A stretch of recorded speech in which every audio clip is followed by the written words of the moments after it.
Chapter 6:11. To the most beautiful goddess. In the Pontus Euxinus Sea, myriad hues of brilliance unfolded. Compared to the last time Zeus had visited, this ancient palace of the sea god had been rejuvenated. The sea surface mirrored the colors of the sky, with colorful corals growing from the seabed, and fish of all hues swimming among them. Creatures with divine bloodlines multiplied and thrived, showcasing the extraordinary nature of this place with their mystical presence. As all gods converged, thunderclouds and fierce winds rose and fell over the sea. Flowers grew in mid-air, their petals falling and bringing waves of fragrance. In the ocean, immense scallops opened their shells, revealing pearls that shined like stars. All this had been prepared for the bridal couple, but when the divine king stepped down from the golden carriage, it was no surprise to find that the sea nymph Thetis was not in her place as the bride. It seems she also knows that this wedding isn't really for her, but she probably just thinks the main roles are me and her father. With these thoughts flickering through his mind, Zeus entered the palace surrounded by a throng of nymphs. He felt a bit of regret. The reason the divine king knew of the prophecy regarding Thetis wasn't due to a divine premonition that suddenly led him to consult it at Mount Nysa. In fact, he was first attracted to the beautiful sea nymph before seeking the guidance of fate. As for the outcome, obviously, she was another Métis, so Zeus decisively abandoned her. Just as he had never approached Aphrodite, the divine king perhaps didn't care about issues of status, just as he never showed leniency towards his own granddaughter. But for some, he always kept his distance.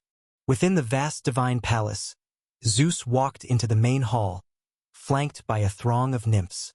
The gods who had arrived earlier were merrymaking and drinking wine. Seeing the divine king enter the temple, all gods came forward to pay their respects, and Zeus responded with a hearty laugh. He took his place on the golden throne prepared for him and spoke in low tones, sharing a joke with Hera beside him.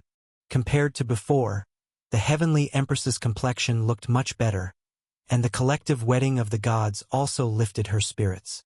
Thus, Hera, quite out of character, took the initiative to pour Zeus a cup of wine, catching the divine king by surprise. Perhaps it was because he had too many illegitimate children over the years, but it had been a long time since Hera had shown him good grace. Time trickled away second by second, until even Apollo, who was on duty, arrived, and almost all the deities willing to attend the feast were present. The heavy temple doors slowly closed, making a loud noise. All gods realized the wedding was about to begin, and they turned their gaze towards the divine king and sea god Nereus, awaiting the opening speeches from both sides. This wedding is surely not just a mere wedding. Just as Poseidon, who is currently looking at the high seat with a dark expression, intermittently glancing at his queen Amphitrite. However, this sea nymph, also a daughter of Nereus, seemed completely oblivious to what was happening. She was simply circulating among her former sisters, showcasing her current life. Among Nereus's children, there was no true god, so Amphitrite held the highest status among them. Let's begin, Hera. You are the guardian of marriage and should naturally preside over it. Without rising, Zeus signaled to Hera amid the gaze of all gods. Me? Surprised, Hera too thought Zeus was about to say something first, but she only received an affirmative gaze from him. The divine king now was not planning to do anything, and his focus was not on this wedding. Compared to this, even a mortal world festivity was more worthy of his attention. He was unsure if everything would go smoothly. Thankfully, Zeus was prepared for both eventualities. Very well. Nodding in agreement, Hera slowly rose from her seat. It wasn't wrong for the heavenly empress to speak in place of the divine king. She corrected her expression, speaking in a calm and confident tone. My lords and ladies, today, at the invitation of the king of all gods. Squeak. The tightly shut doors suddenly opened, interrupting Hera's speech midway. The gaze of all gods converged on the intruder, a sea nymph, one of Nereus's lesser-known daughters. Some of them were about to chide her, but in the next moment, they all fell silent, because everyone felt it, that familiar yet foreign essence of life. Hurrying through the palace, Onyx carried a silver tray in her hands. On the tray, a dazzling treasure sent out waves of resonance. Just catching its aroma made Onyx feel the power within her surge and even grow slightly. This was due to her own insignificant strength, but it was enough to demonstrate the power of this legendary divine object. In comparison, the other golden apple tree that the heavenly Empress Hera had grown from a branch seemed like a poor imitation. Even without tasting its fruits, Onyx could sense the vast difference between them. But at this moment, her heart did not have a trace of joy upon seeing the divine object. As a child of the ancient sea god, Thalassa, Nereus and ocean-eyed Doris gave birth to 50 sea nymphs, collectively known as the Nereid sisters. Although none of them were true gods, still immersed in the affairs of the Olympian gods, they were not unfamiliar with it. So just now, when the discordant goddess Eris uninvitedly presented this golden apple before her, she felt excited, but upon seeing the black inscription on it, all joy turned into dread. To the fairest. This gift from Eris was meant as a celebration for the wedding host, so it should have been a gift for Onyx's sister Thetis. But without even thinking, Onyx didn't feel her sister deserved the title of the fairest goddess. She tried to decline the heavy token, but Eris didn't give her the chance. Now, unless Onyx kept the golden apple for herself, she had to bring it inside. It's impossible to stay. Compared to Thetis, I dare not claim myself as the most beautiful goddess. Onyx bit her teeth, feeling the situation turning somewhat ominous. If this were just an ordinary wedding banquet or if it were a ceremony held by her Oceanides family alone, receiving such a gift wouldn't matter much, but now all the gods were here. Her thoughts in turmoil, Onyx simply continued forward. At that moment, she even felt somewhat relieved that it was she who had received the gift. Just as among mortals there would occasionally be kings and demigods whose thinking was somewhat abnormal, Onyx did not doubt that if some of the sea nymphs had received this gift, they might have claimed it for themselves and could have truly believed themselves to be the most beautiful goddess. Step, step, step. Footsteps echoed in the corridor, with the grand doors right in front. Onyx took a deep breath and gently pushed open the heavy palace doors. As a frictional noise sounded, the great doors slowly opened. Here, I shall witness this sacred marriage, offering eternal blessings to both parties, wishing. The heavenly empress's speech was interrupted by the opening of the doors, as hundreds of gazes converged on Onyx, bringing with them a pressure heavy as mountains. For a moment, the sea nymph was at a loss for words until she saw the divine king on the golden throne gesture with his hand, and then the immense pressure suddenly dissipated. Daughter of Nereus, what brings you here to disrupt the wedding proceedings? Not far from the divine king's side, Zephyrus, the leader of wind gods, spoke loudly, while Onyx immediately held up the silver platter. Under the scrutiny of all gods, the existence of the golden apple was so conspicuous and so dazzling. Your Highness, esteemed guests, just now, Princess Eris from the underworld has sent this gift. Taking a step forward, Onyx placed the golden apple tray on the table, feeling as if a great weight had been lifted from her.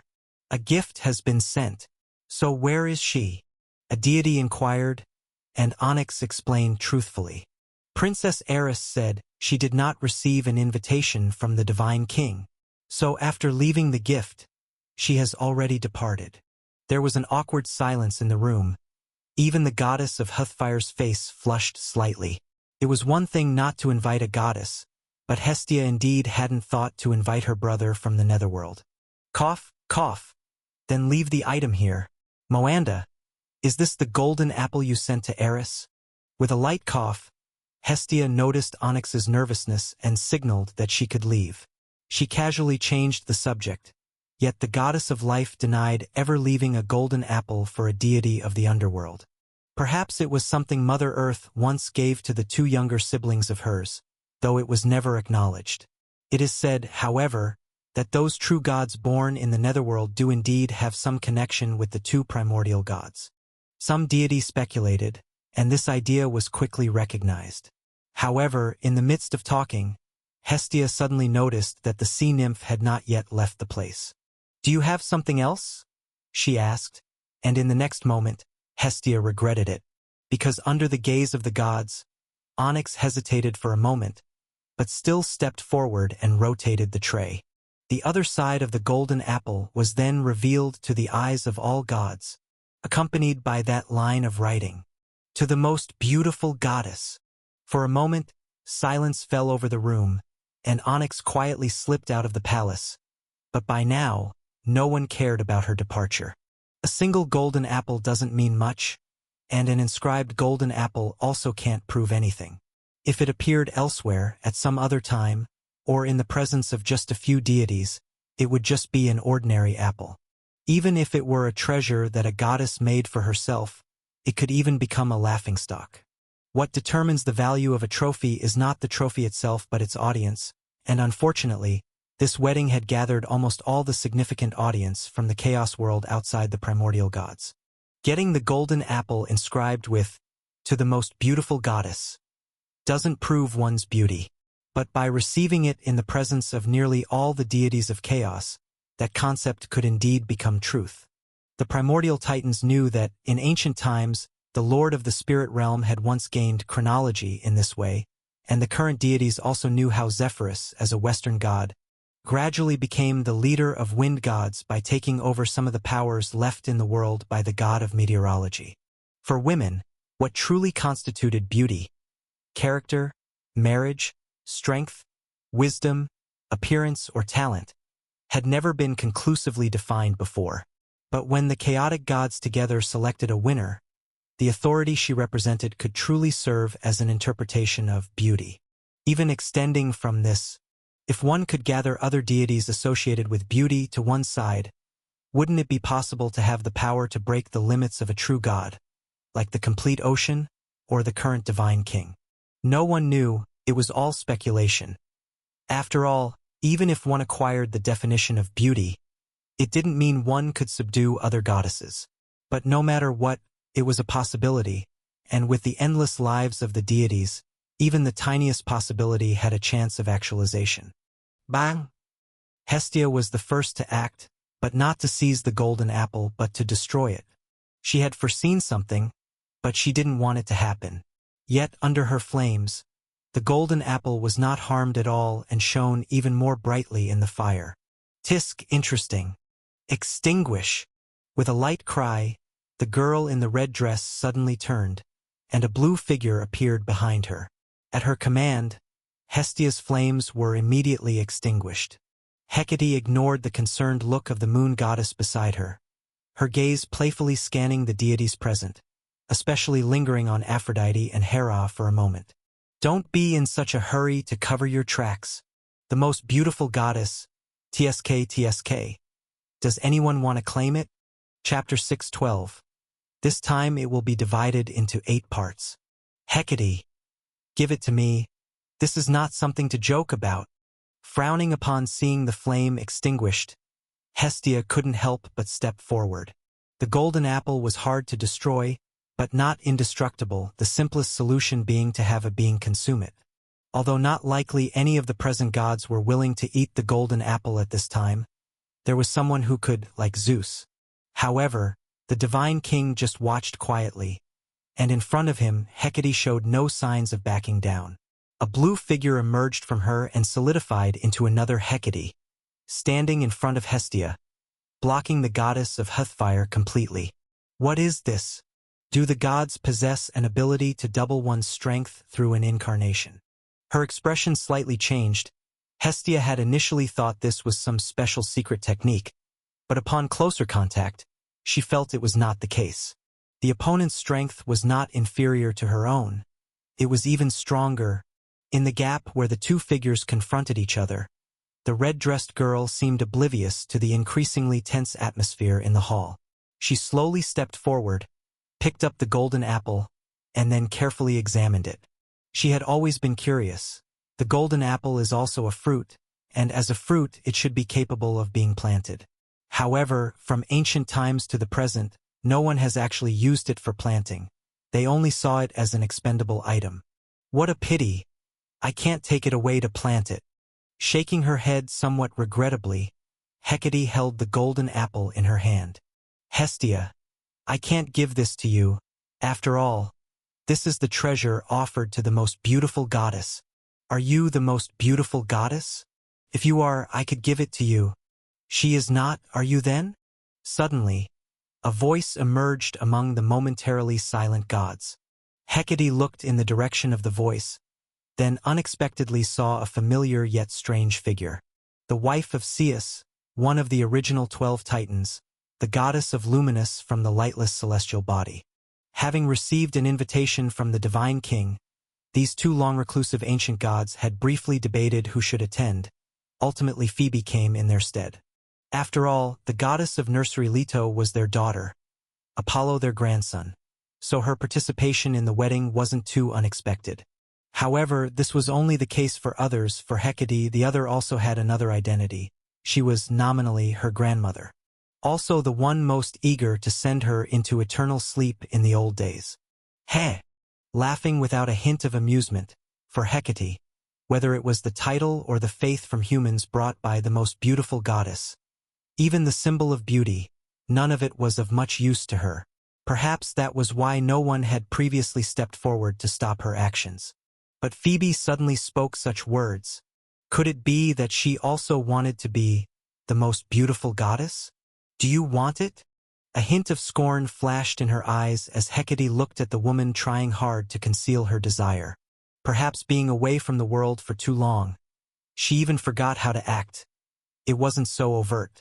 Since you want it, I'll give it to you then. Wait! As Hecate's voice fell, Hestia's expression changed immediately. The goddess of the magic net most likely wasn't interested in the golden apple. She knew that.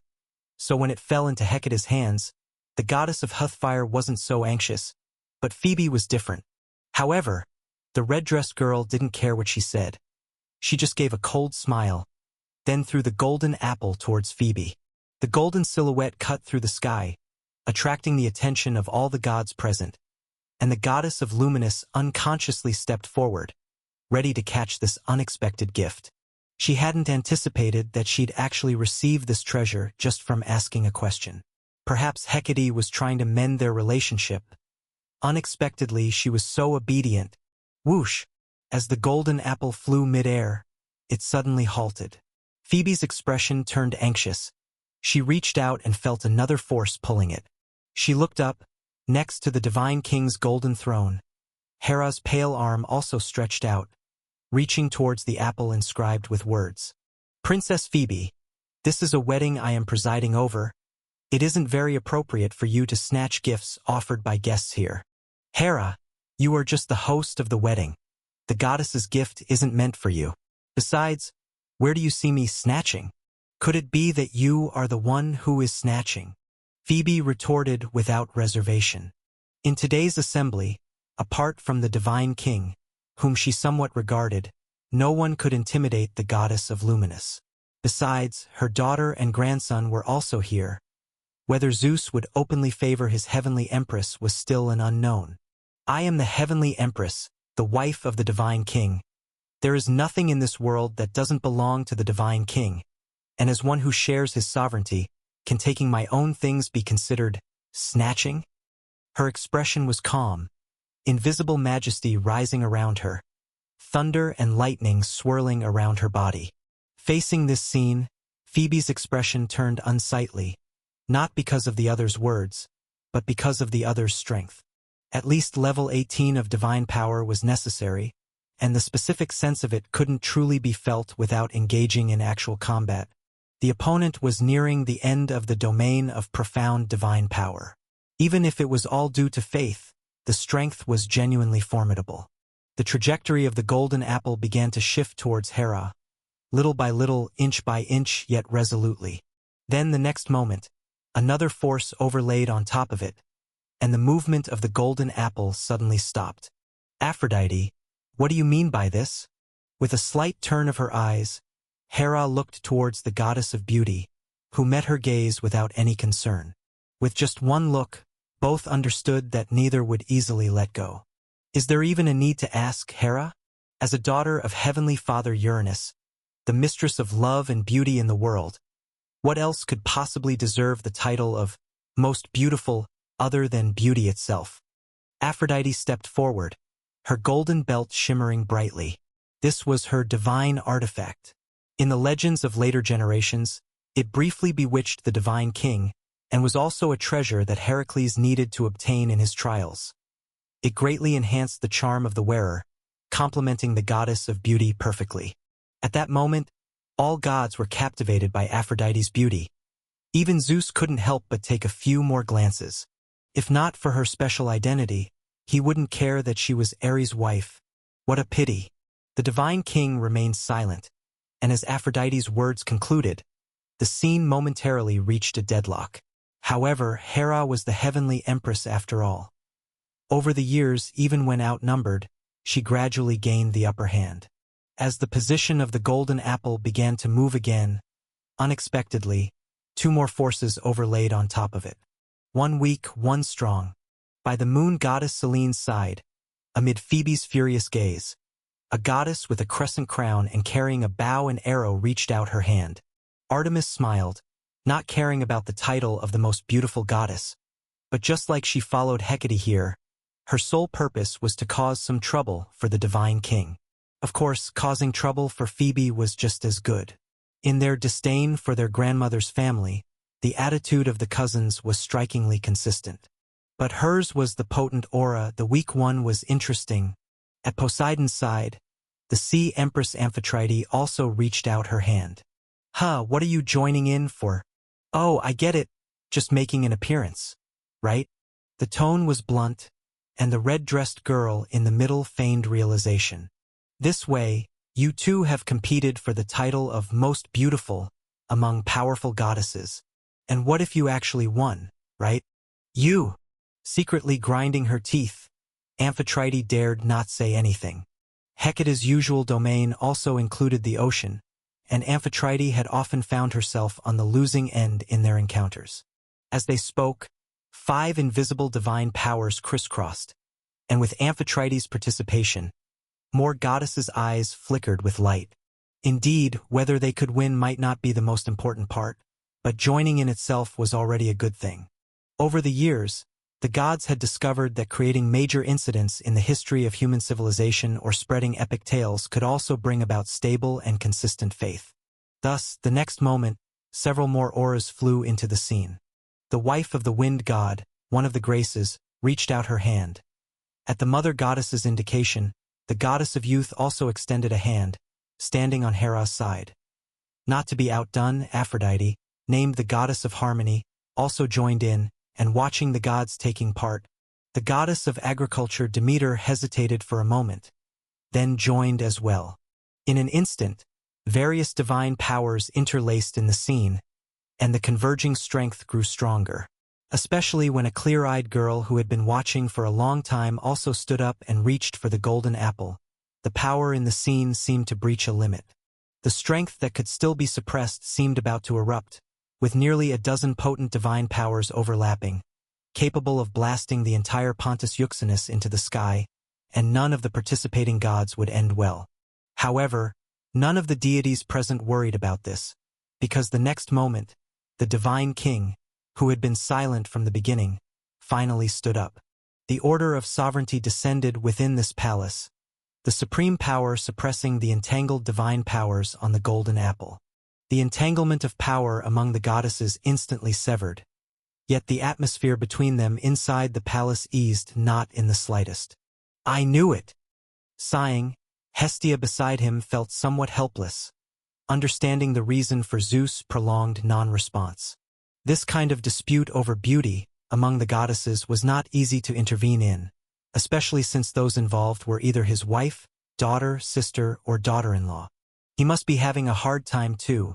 With this thought, Hestia glared at Hecate. Then the red-dressed girl ignored this, continuing to watch the drama unfold with a happy expression. All right, goddesses, I know you all want this apple, but this is not a reason for you to fight at a wedding feast. On the golden throne, the divine king, having halted the conflict, looked around, seemingly at a loss on how to handle the situation. As he spoke, Hera immediately looked towards Zeus. Is that so? Then, my divine king, why not you decide the rightful owner of the apple? With spirited eyes, Hera watched her husband, curious to see what response he would give. Chapter 6:13.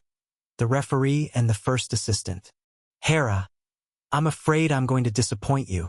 If Themis were here, I'd be happy to consult her opinion and have her measure the true goddess of beauty with the golden scales. But if you ask me to make the judgment, I'm afraid I'd struggle to put aside my feelings for you all and make a truly just decision. Raising his hand, he suppressed the burgeoning power, and Zeus once again silently showcased his authority. Yet faced with Hera's request, the divine king resolutely refused. Whether he really had such deep feelings was one thing, but since he said so, it was considered true. Unable to make a truly just decision, does that require thought? Zeus, shouldn't your heavenly empress be the most beautiful? Completely disregarding Zeus's evasion, Hera's words remained sharp, pressing step by step. Watching this scene, Aphrodite couldn't help but sneer coldly from not far away. Hera, pressuring the divine king is pointless. The authority of the gods cannot be violated, and you cannot change that.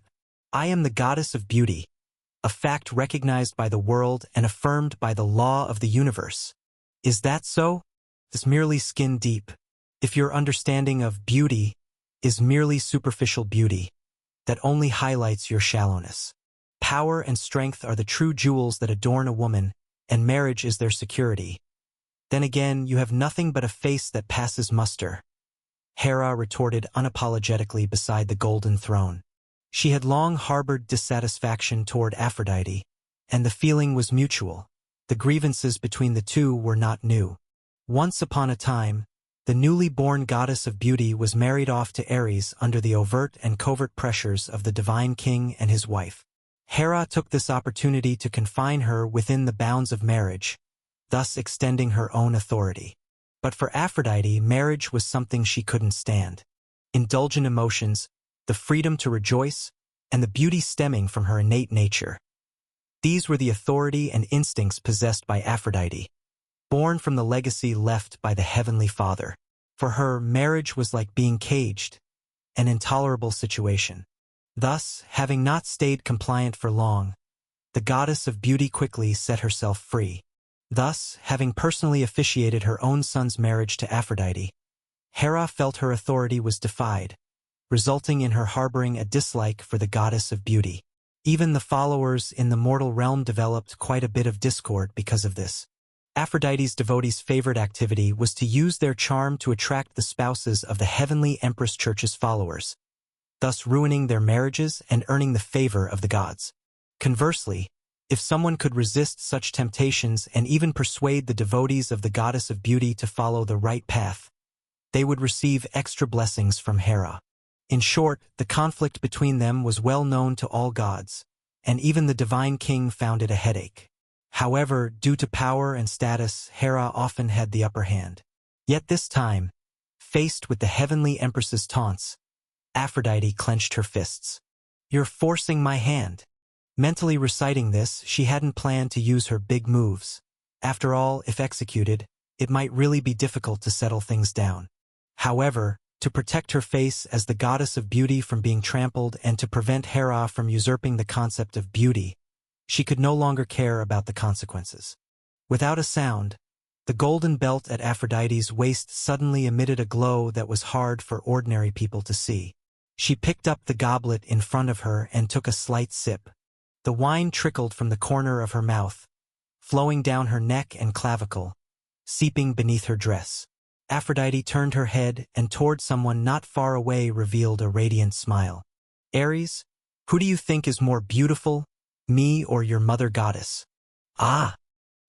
His gaze became dazed, and in Ares's eyes, his wife, usually so aloof to him, was so incredibly beautiful. Her eyes were like the stars, her lips as sweet as nectar, her skin milky and smooth as bai. At that moment, she was the moon in the night sky, the sole deity among gods. Need you even ask, Aph? How could the mother goddess possibly compare to you? Boom! Before his words fell, a great roar sounded from above, and the next instant, the entire divine palace shook. However, it was quickly suppressed by the power of the divine king. Beside the golden throne, Hera glared at her disappointing son, her eyes nearly spitting fire. Ares dared to speak these words in front of all gods. She could already imagine how, by admitting himself that Aphrodite's beauty surpassed the mother goddesses, this fact might become a laughing stock among gods for millennia. Enough! With a shout, Zeus could no longer stand by. Even as he spoke, he couldn't help but glare at Ares. This fool, how did he and Hera end up with such an offspring? If you had inherited even 1/10 of my abilities, you wouldn't be so easily manipulated by Aphrodite. Sigh. Exhaling, Zeus's anger was only momentary. However, Ares turned out it was a minor issue. He had planned to let the existence of the golden apple ferment among the gods, but what he had never expected was that, even with the prohibition of physical conflict, the situation could escalate so rapidly. Fanning the flames? No need, this was just between Hera and Aphrodite. He couldn't imagine what else might happen if he let things continue. His gaze swept over Athena, who, though involved, still seemed to be somewhat aloof from the script. Zeus decided to hasten the proceedings. Chapter 6:14. The Judge and the First Assistant _2. He was quite satisfied with the way things had developed. The effect of the golden apple in creating discord had exceeded his expectations. Although the two most intensely conflicted parties were not the ones he had intended, he should not hesitate any longer and proceed to the next step. Therefore, Zeus's face showed anger, as if he was infuriated by the dispute between the goddess of beauty and the heavenly empress.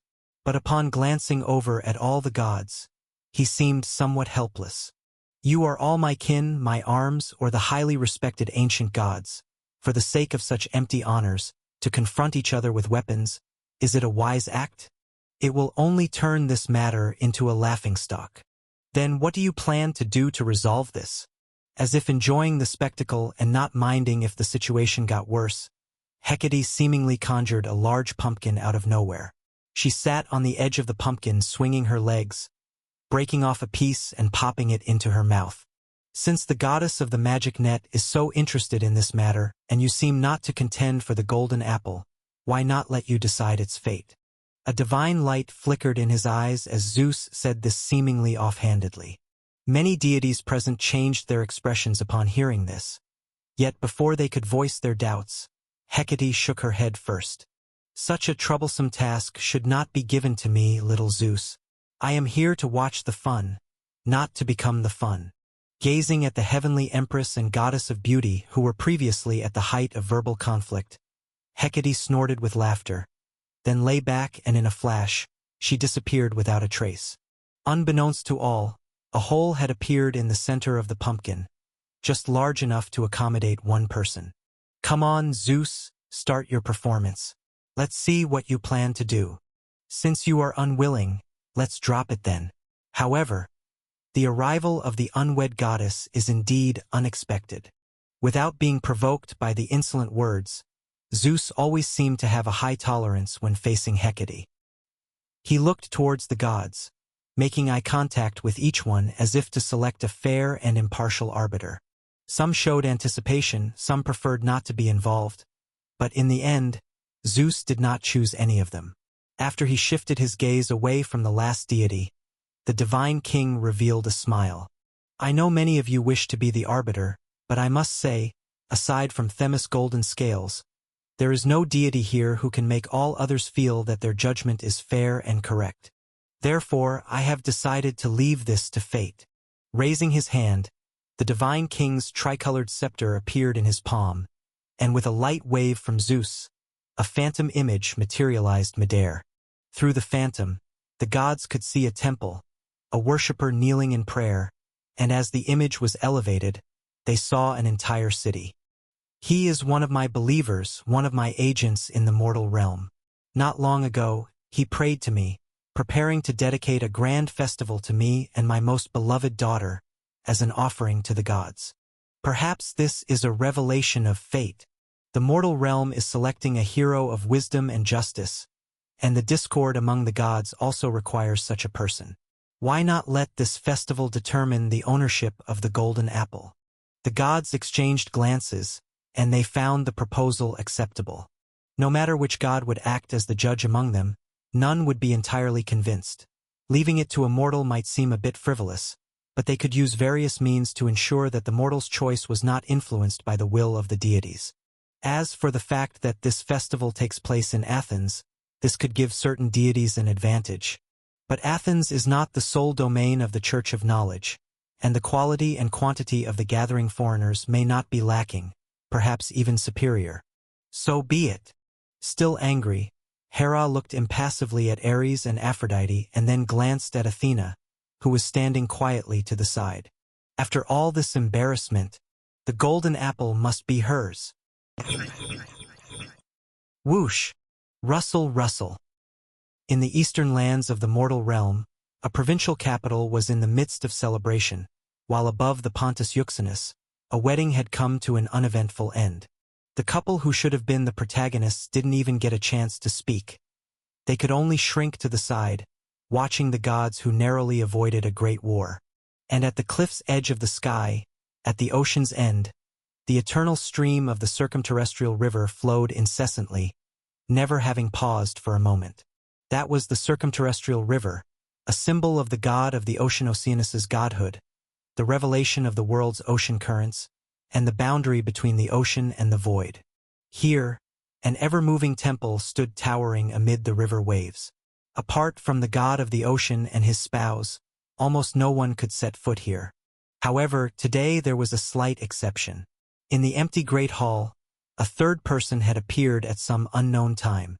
Have you made your decision, Oceanus? This is your last chance.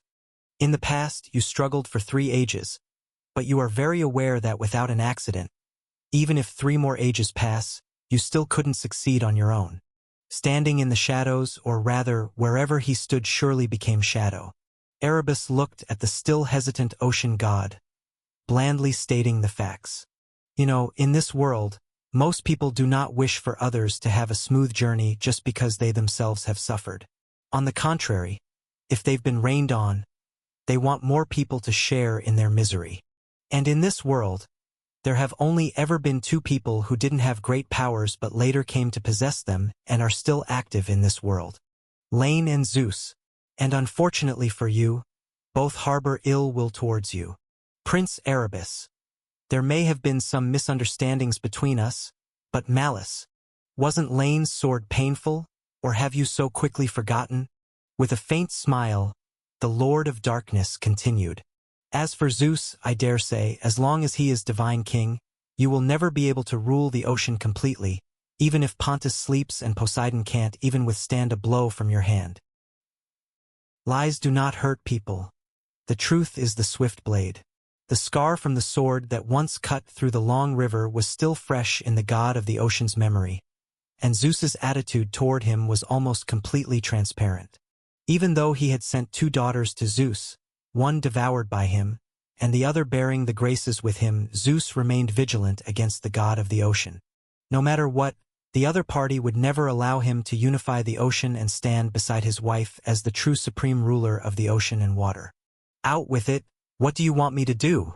After a moment of silence, Oceanus finally asked. He had already made his decision.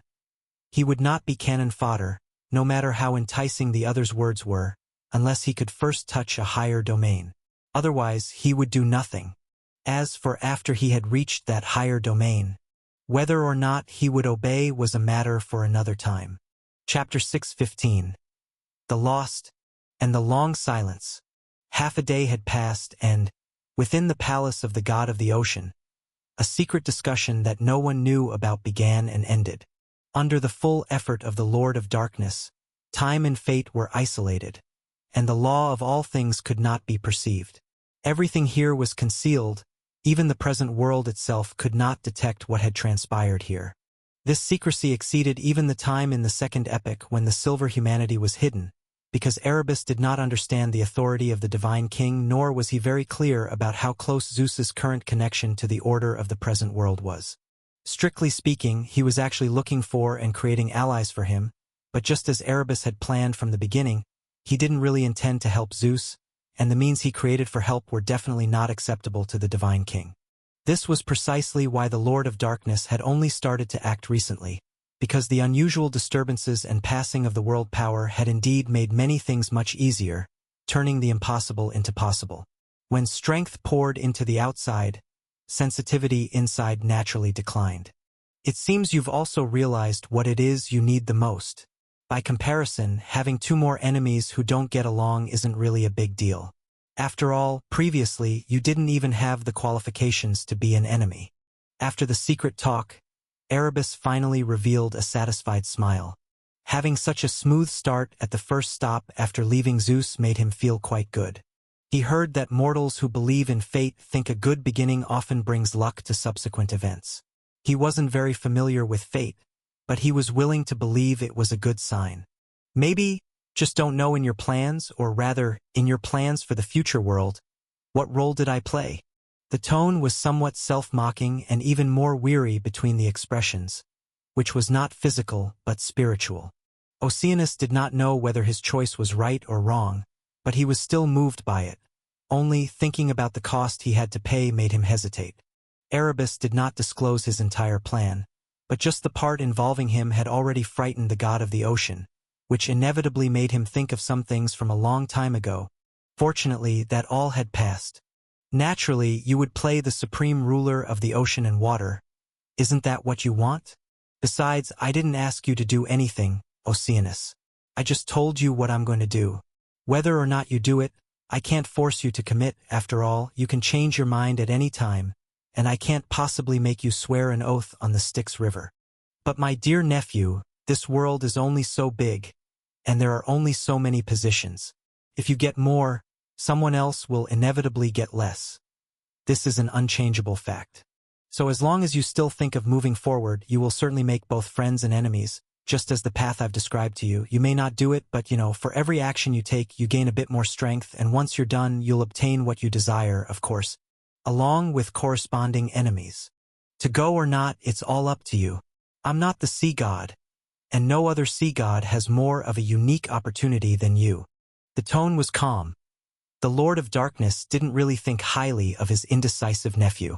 In fact, from his choice to have many children and form numerous alliances, it was clear what kind of god he was, but he wasn't worried about a refusal.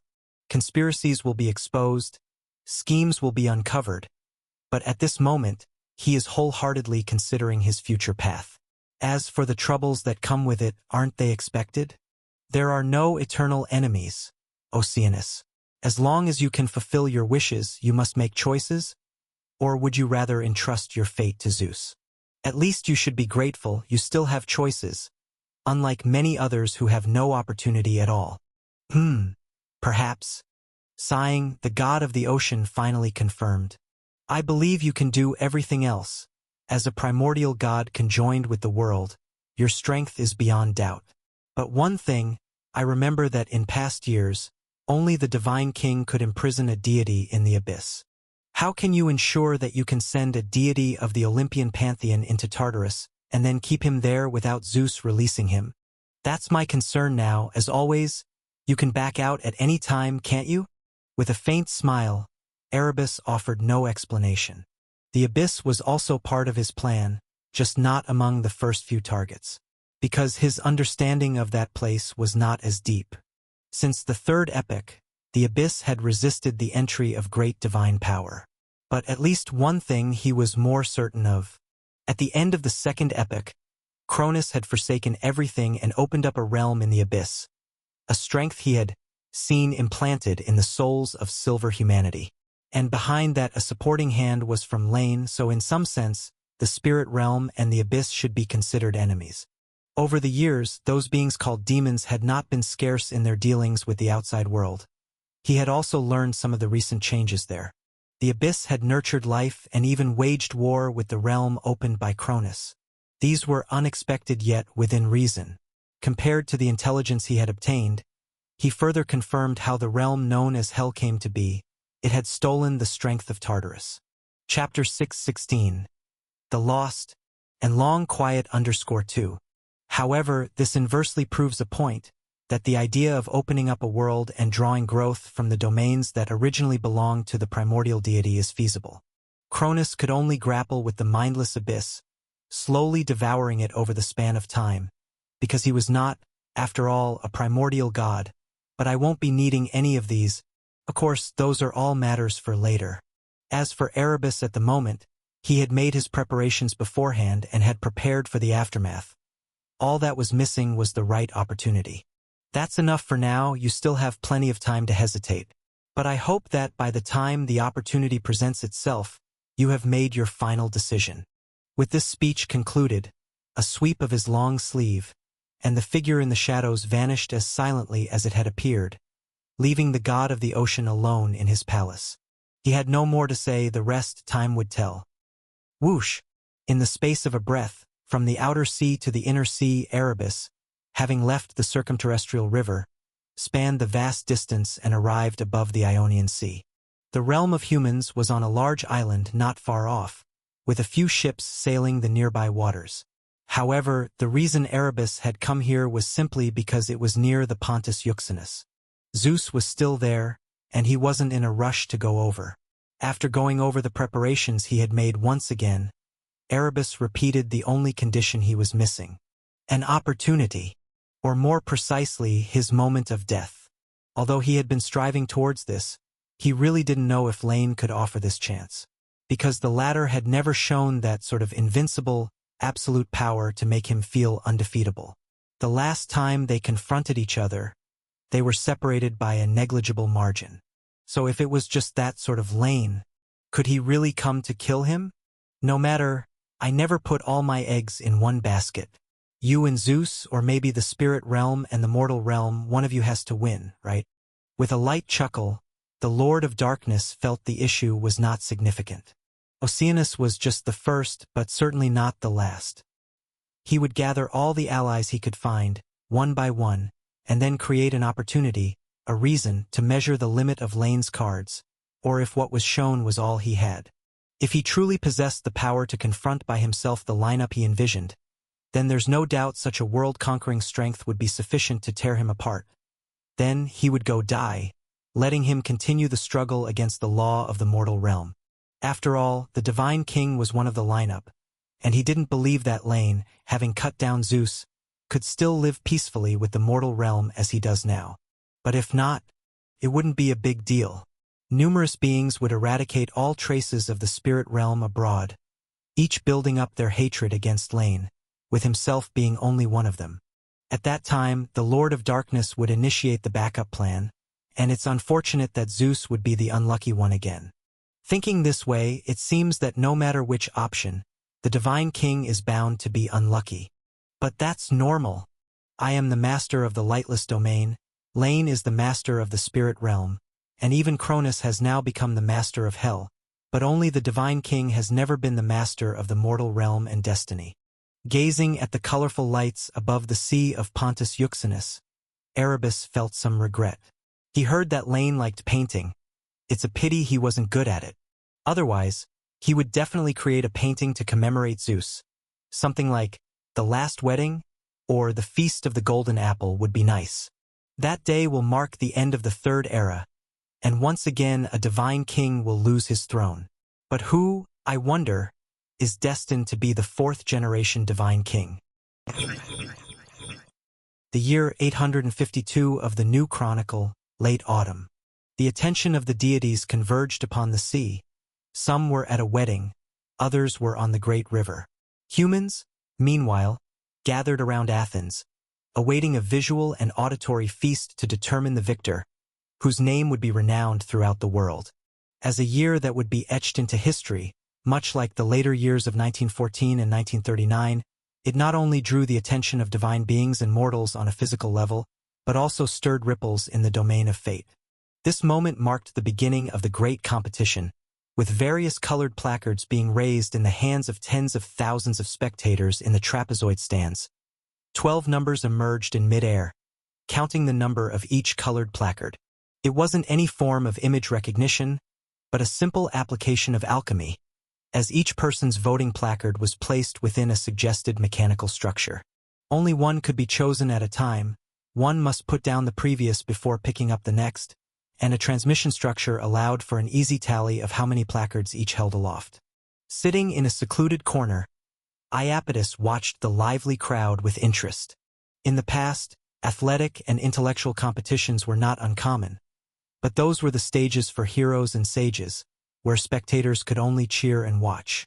But now, Athens' design had truly broken new ground, causing astonishment and delight for providing the chance to participate. Iapetus was no exception. He held a black placard with enthusiasm, joining the noisy crowd. Things really are changing day by day. I still remember when humans only knelt and worshipped each deity, their leaders hauling huge stones to build temples for all gods. Time flies. So many years have passed.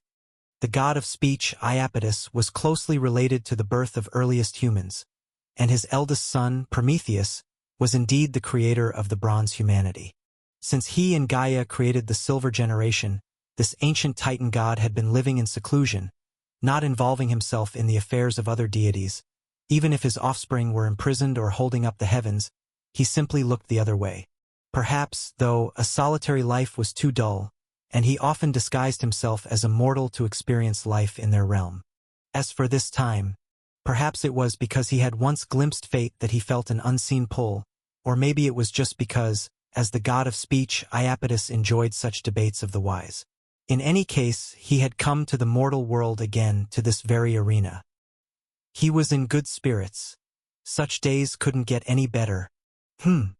Suddenly, Iapetus' figure stiffened for a moment, disbelieving what he had just seen. He took a deep breath and looked again towards that place. But this time he saw nothing. Phew! Just a case of mistaken identity.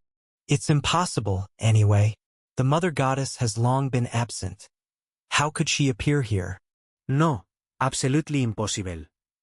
Quietly reassuring himself, Iapetus felt it was time to make himself scarce.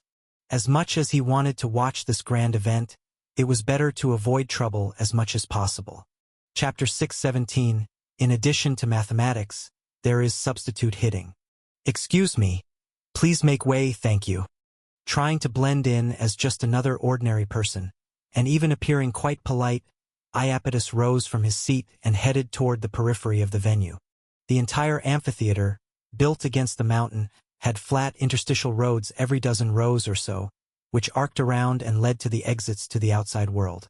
However, at the moment, the spectators participating in the convention were very enthusiastic, with loud talking and standing not uncommon. This meant Iapetus had to inch his way out of the viewing platform, even having to continually greet acquaintances along the way.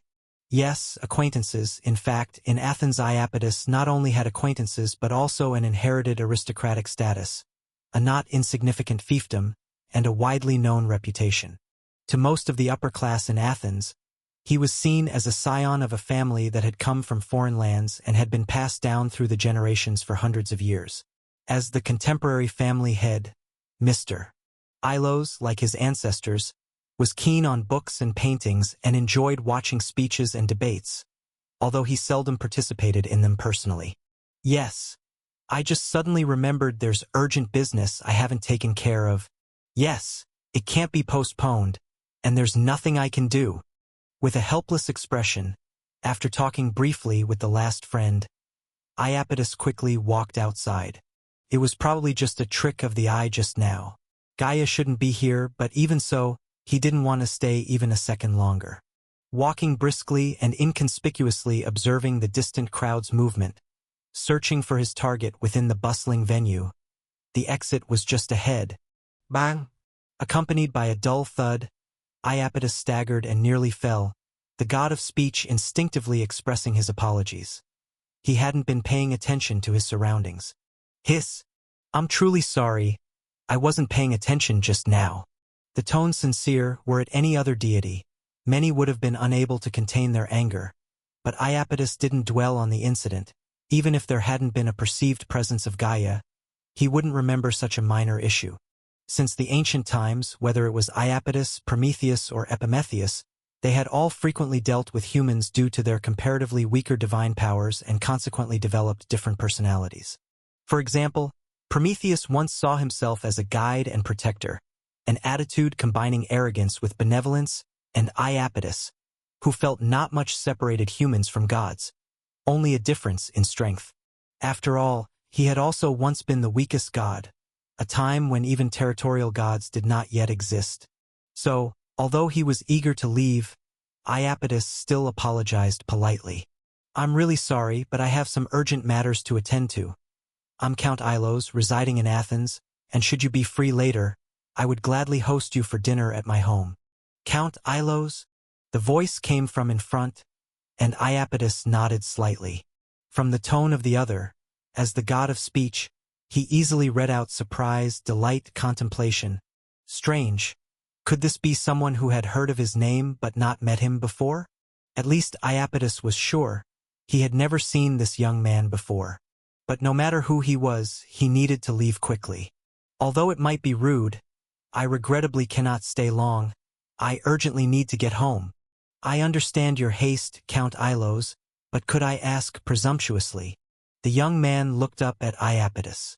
"Are you avoiding her?" "What?"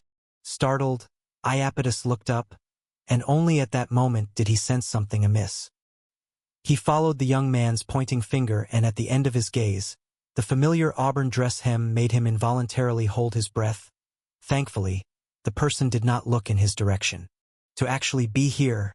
So it wasn't a hallucination after all. But why would Gaia come to Athens? What was she here for? Was there something amiss with this convention? Moreover, besides that, with a solemn expression, the god of speech earnestly looked at the young man in front of him. He appeared to be around 20, possibly even younger. His handsome face and exquisitely made clothes seemed to suggest he was not lacking in wealth. However, at this moment, what attracted Iapetus wasn't these mortal creations, but rather what lay concealed beneath.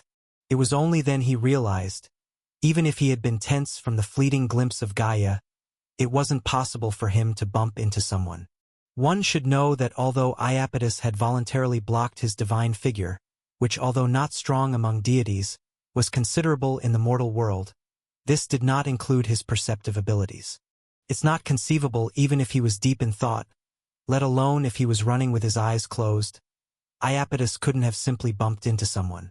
The only possibility was that this person had eluded his perception, had dodged the perception of a god. Even in the mortal world, this remained an incredibly incredulous feat. So who exactly was this presence? And had he realized the truth about himself and the woman he was pointing at? "Who are you? What do you seek?" Not rashly engaging in confrontation, not when there was major trouble nearby, and even if there wasn't, he wouldn't recklessly take such a risk. Iapetus simply asked sternly, while in front of him, the young man spread his hands innocently. "Don't be so tense, Count Ilos. I'm just a poet passing through Athens. Of course, you can also call me a prophet or a seer. It's all the same. In any case, it's fate that has brought us together here." "Fate?" Iapetus inwardly scoffed. He could confirm that the surprise this person showed when they saw him wasn't feigned. He genuinely didn't know whom he would encounter here. However, outwardly, he still pretended to believe. "All right, let it be fate, but I must leave now." "So you truly are avoiding her? But at such a close distance, do you really think you can escape her?" The young man said with a smile. "Maybe, but one must try it out. Or do you have a better idea?" Iapetus spoke gravely, knowing the truth in the other's words. No matter why Gaia had come, and why she hadn't noticed him yet, since she was here, he would inevitably be discovered due to their close proximity. Unless he swiftly left the city using the power of a demigod to create a safe distance. But that would only make being found happen sooner. "I have no solutions, but under the guidance of fate, if you stay by my side, she won't discover you for the time being, as long as you don't do anything too conspicuous." Taking a couple of steps forward, the young man returned to his seat. He lifted his hand slightly and asked with a smile, "So, do you plan to leave, or will you stay?" "What do you want me to do?" Silence followed. For some reason, Iapetus felt as if he were recalling a distant past. There had been a prophet then, who, in the name of fate, guided the normal mother goddess to do many things, But now, thinking of that incomprehensible aged figure, Iapetus took a few steps and sat down beside the young man. The air was filled with a fragrance. It seemed a girl had been here before, but where she had gone now was unknown. Don't speak as if I'm threatening you. I didn't tell you to come here, right? But I do indeed need your help with something. I wasn't completely sure before, but now I am. Nodding slightly, the young man asked, Count Ilos, they say you're good at debating? Somewhat. Iapetus cautiously responded, unsure why the other had asked. That'll do. I don't care whether you somewhat know or not, however. The favor I need from you involves exactly that. Show your strength and win a debate for me. Consider it your rent for staying here. No problem. When is the debate? And who is my opponent? After a brief consideration, Iapetus glanced at Gaia in the distance and agreed decisively. If it was just a debate, that would be nothing difficult for him. But what other debates were there besides this major event? Obviously, Mr. Ilos, haven't you already guessed? The smile remained, and the young man pointed ahead. I'm talking about this one. Your opponent is right there on stage. After several deep breaths, Andrea sat in the contestant's seat. Thanks to that previous game, she had used her wisdom to defeat all who in this city thought themselves clever, and to this day, no one had unraveled the game's secret. Thus, she directly skipped the preliminary contests and secured a spot in the finals. At this moment, sitting beside her were some of the most renowned figures in all of Greece, and she, a 12-year-old girl, was about to compete with them. She had no idea how to win, so she aimed to lose as gracefully as possible. After all, she had already conquered the wisdom round. If she could achieve a decent result in the justice debate, she might just claim the champion status. Miss Leah, I must say, your game is profoundly mysterious. I've spent quite a bit of time on it these past few days, but sadly, once the difficulty escalated to the level of the 5 elements, I could no longer find a high-probability strategy. With a sigh, Odysseus sat beside her, watching the voting on the selection of topics while chatting with Andrea. He was indeed enthusiastic, but the anxious little princess had no desire to entertain him at the moment. She only found the Prince of Qatar to be annoying, buzzing in her ear like a mosquito. That's normal, after all. Only the wise can solve such puzzles. With a flat voice, Andrea decisively killed the conversation. Odysseus fell silent, his lips twitching slightly, then pretended not to have heard her earlier remark. He noticed that this mysterious Miss Leah seemed unfocused, and he didn't persist annoyingly. Perhaps she was calming her mind in preparation for the upcoming competition. He was looking forward to competing with her on stage once again. However, the young prince was unaware that the current Miss Leah was indeed preparing for the competition, just not in the way he imagined. Using mental strength, Andrea traced a bizarre, ever-changing rune in her mind and whispered softly, Hey, can you hear me? Avon, can you hear me? I feel completely out of my depth. You have to think of something fast. Chapter 618, The Arrogant and Ignorant God of Punishment. In the stands, each contestant had their own thoughts, while in the hall, the voting was drawing to a close. On the tally of votes, the black number 6 card, previously supported by Iapetus, had not been chosen. It seemed that the majority of the audience didn't favor this number, with the highest scoring being the 12 and 7 cards. The reason was quite simple. Due to the significant influence of their southern neighbors, and as the presence of alchemy constructs in Athens became more prominent, 7 became widely recognized as a symbol of mystery, transformation, and spirituality. It was even considered a lucky symbol by many.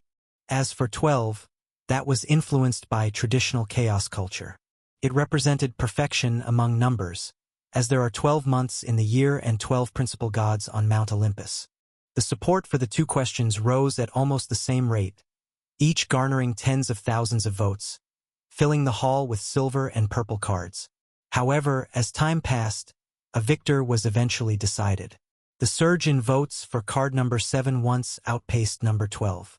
Then, in a place imperceptible to ordinary people, A flash of lightning seemed to make the alchemy device used for counting stutter, and in the end, the 12th question won by a narrow margin. That was the Divine King. The sentence structure was questioning, but the tone was certain. Despite being subtle, the fleeting spark of lightning did not escape Iapetus' eyes. In this era, the all-gods could not descend their power or avatars at will. If it wasn't their true body present, they would need an adequate vessel or mediator to interfere remotely with a certain place. Without a doubt, the temple opposite the Parthenon temple, used for worshipping the Divine King, and the senior priest who came to Athens and brought about this great assembly, were the best mediators for Zeus. However, limited by the quality of the mediator and their connection with the Divine King, this descended power was somewhat conspicuous to those who were truly attentive. Yes, it must be His Majesty, the Divine King. A bit petty, isn't he? To interfere even with a number, to want to alter even a mortal's selection of questions. Lane, who had also noticed this event, shook his head slightly. He had not seen what the lightning did, but knowing Zeus, he suspected that the content of the 12th question had likely been covertly replaced. Whatever the Divine King does, he has his reasons. But you, who exactly are you? Without continuing the conversation, and with Iapetus' interlocutor showing blatant disrespect for Zeus, Iapetus felt an even greater headache coming on. First the figure resembling Gaia appeared, and then Zeus suddenly covertly altered the course of the human assembly. Just with these 2 points, Iapetus was certain of the assembly's extraordinary nature. However, compared to that, he was more curious about the identity of the young man he had inadvertently encountered. After all, regarding the assembly in Athens, he was currently just an outsider, while the person beside him was even more elusive. The other party claimed to possess the ability of prophecy. Iapetus hadn't witnessed this. By discerning speech through his godhood, he could roughly confirm that Lane did not know they would meet here. But whether one can prophesy isn't important. After all, wizards who studied astrology, those who know how to dream walk into the spirit realm for divination, and some beings from the northern lands who belong to the fates know how to peek into the future. Even Iapetus himself had some skill in this. But can and accurate are different, and accurate and can interpret are yet another. Iapetus, who had once accidentally glimpsed a piece of the future in the spirit realm but only truly understood the content of the prophecy at the turn of an era, knew this all too well. Therefore, even if his godhood instinct told him the other wasn't lying, he didn't take this claim of prophet to heart. At this moment, he wanted to know whether the other party was simply an acquaintance or the chosen of someone's favor. Do you come from the underworld, have ties with the Church of Eternal Night, or hail from the spirit realm? Iapetus spoke gravely, decisively narrowing down the options to 3. The authority of a deity and a divine artifact are both absolute within their corresponding domains. Unless there is a drastic difference in strength between the parties, the gap in power is not enough to ensure victory in the domain the other excels in. The helmet of invisibility from Hades, the eternal night church that worships Mother Night but hardly ever receives a response, and some entities from the spirit realm. These were the beings Iapetus knew possessed such authority. He was unclear whether these were all the entities in the world. Ever since the Mother Tree descended, Iapetus felt the world was becoming increasingly incomprehensible to him. None of the above. In response to Iapetus' inquiry, Lane gently shook his head. The reason I evaded your perception is not directly related to the 3 options you mentioned. Rather than focusing on that, you should quietly prepare for the debate. You should be able to win, at least you shouldn't lose. Lane wasn't lying. His ability to conceal his tracks indeed had nothing directly to do with any of the 3 mentioned. Just as if Apollo were to grant a boon related to the sun domain, that would have no direct connection to Hyperion either. After verifying his own domain's authority, Iapetus reluctantly accepted Lane's explanation. Since he couldn't glean any more information, he turned his head to look towards the center of the venue. While the 2 had been conversing, the elder who had been presiding over the convention had already moved beneath the 12th topic on the floating platform. As the voting came to an end, with a gesture from him, the 11 unchosen topics instantly turned to ashes in flames. The remaining scroll moved from the corner to the center, as if pulled open by an invisible hand. It unfurled slowly in the air, revealing its content to all the attendees. Standing on the platform, the elder prepared to read the topic out loud. As the presiding judge of the assembly and the city of Athens' chief magistrate, Modia had of course seen all the topics. He remembered that number 12 was a discussion about a famous judgment that still elicited debate to this day. The content of this topic was to use that case as a basis to debate the laws and political systems of that country at the time, and whether the final judgment was just. If not, what would be fair? If it was, then how to refute the previous controversial speeches. In this process, each contestant's knowledge of laws, state governance, and history would be tested, and their exposition of justice would reveal their thinking. The debate doesn't necessarily require opponents to admit defeat. The key is to persuade the audience. As if the majority doesn't acknowledge something, it's likely not considered just. Ahem. With a light cough that echoed throughout the venue, thanks to the amplification runes, the elder signaled for the audience to be quiet. Facing the unrolled scroll, he prepared to recite aloud. Ladies and gentlemen, by unanimous vote from those present, the final debate topic for this convention is HM? What is this? The expression on Modia's face changed abruptly, and he fell silent suddenly. At the same time, the venue erupted into commotion. Subconsciously, as the host of the competition, Modia was prepared to discard this question, but hearing the sudden burst of discussion, he instantly understood that it wasn't just him who had seen the content of the question.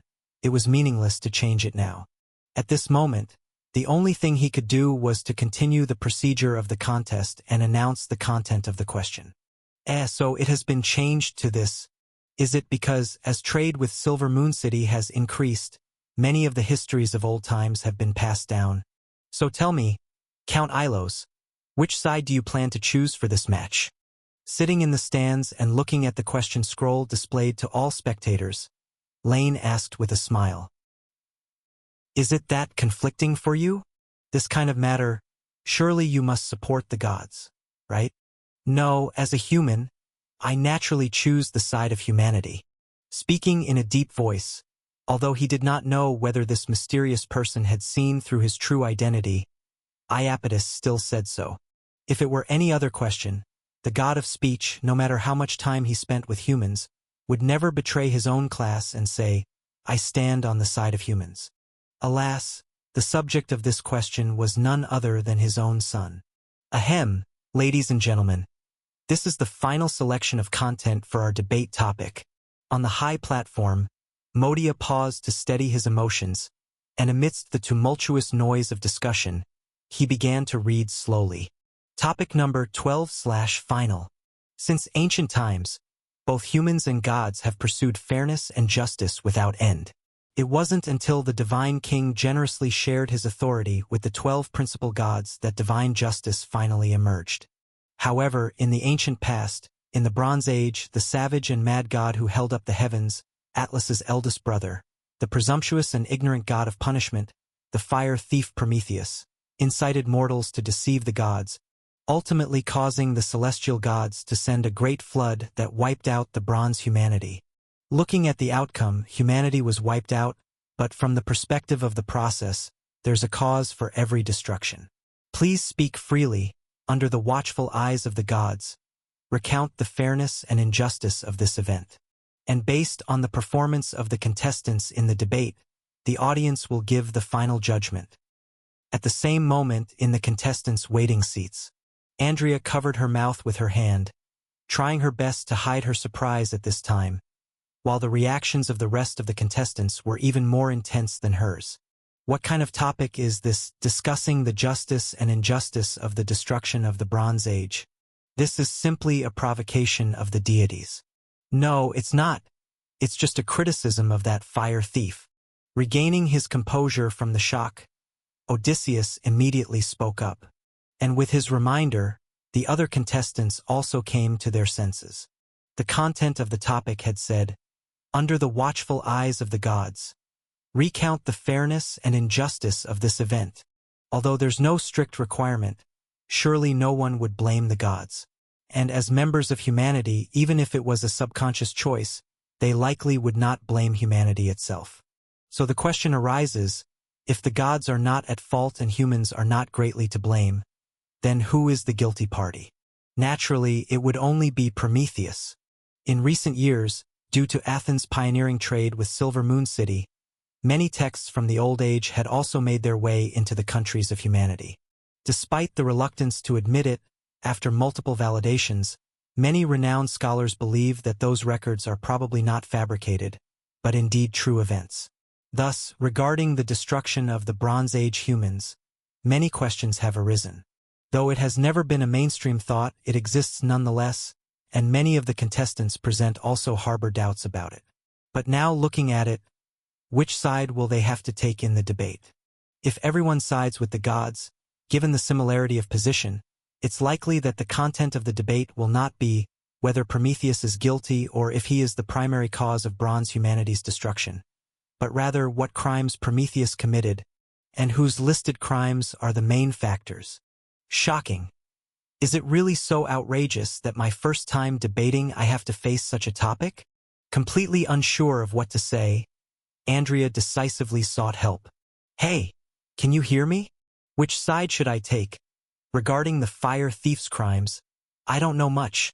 I can hear you, but I'll pass you over to someone else to decide what you'll say next. What? Startled for a moment, not expecting her lifeline to be switched, Andrea didn't have time to ponder it further. Soon, she felt that the voice emanating from the rune in her heart had become that of a middle-aged man. You must be Miss Leah on stage, correct?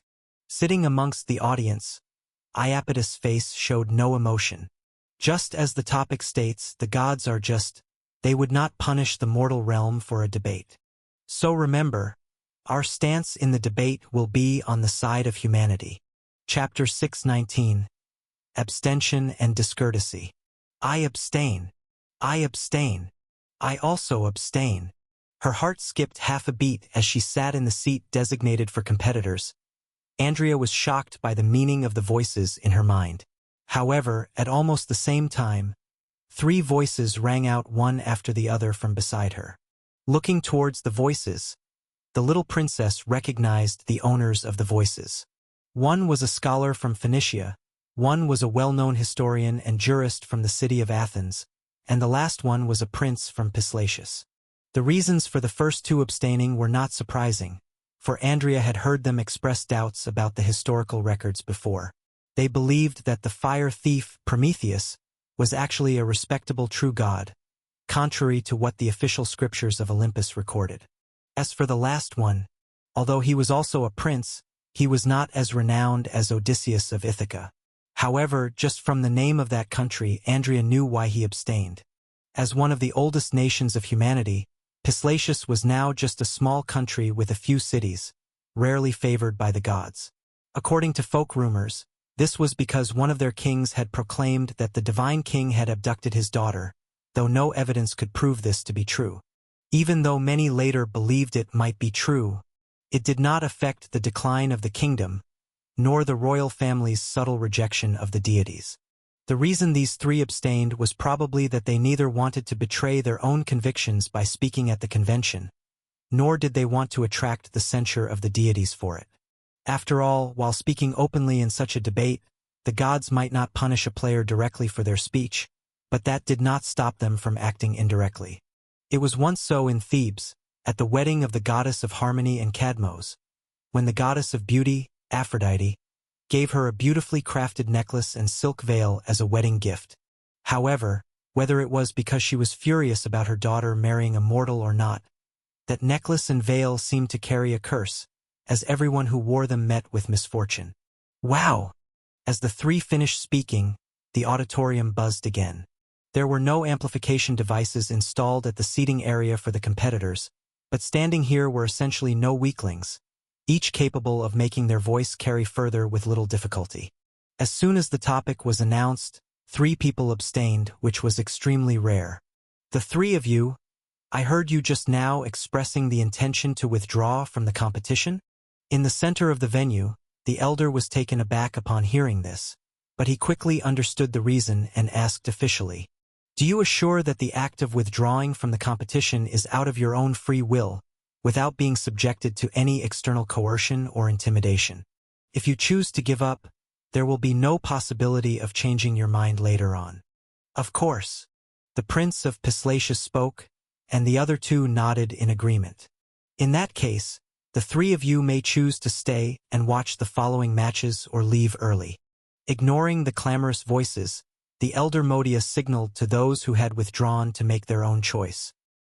He slightly raised his hand, and immediately, melodious music resounded to the left and right of the stands, under the influence of the array, overshadowing the noisy discussions.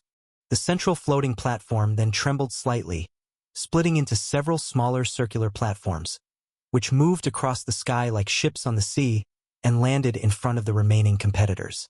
Now, please take the stage. Exchanging glances, the remaining competitors stepped forward, Andrea among them. She was not the only female competitor. There was also an old woman with white hair.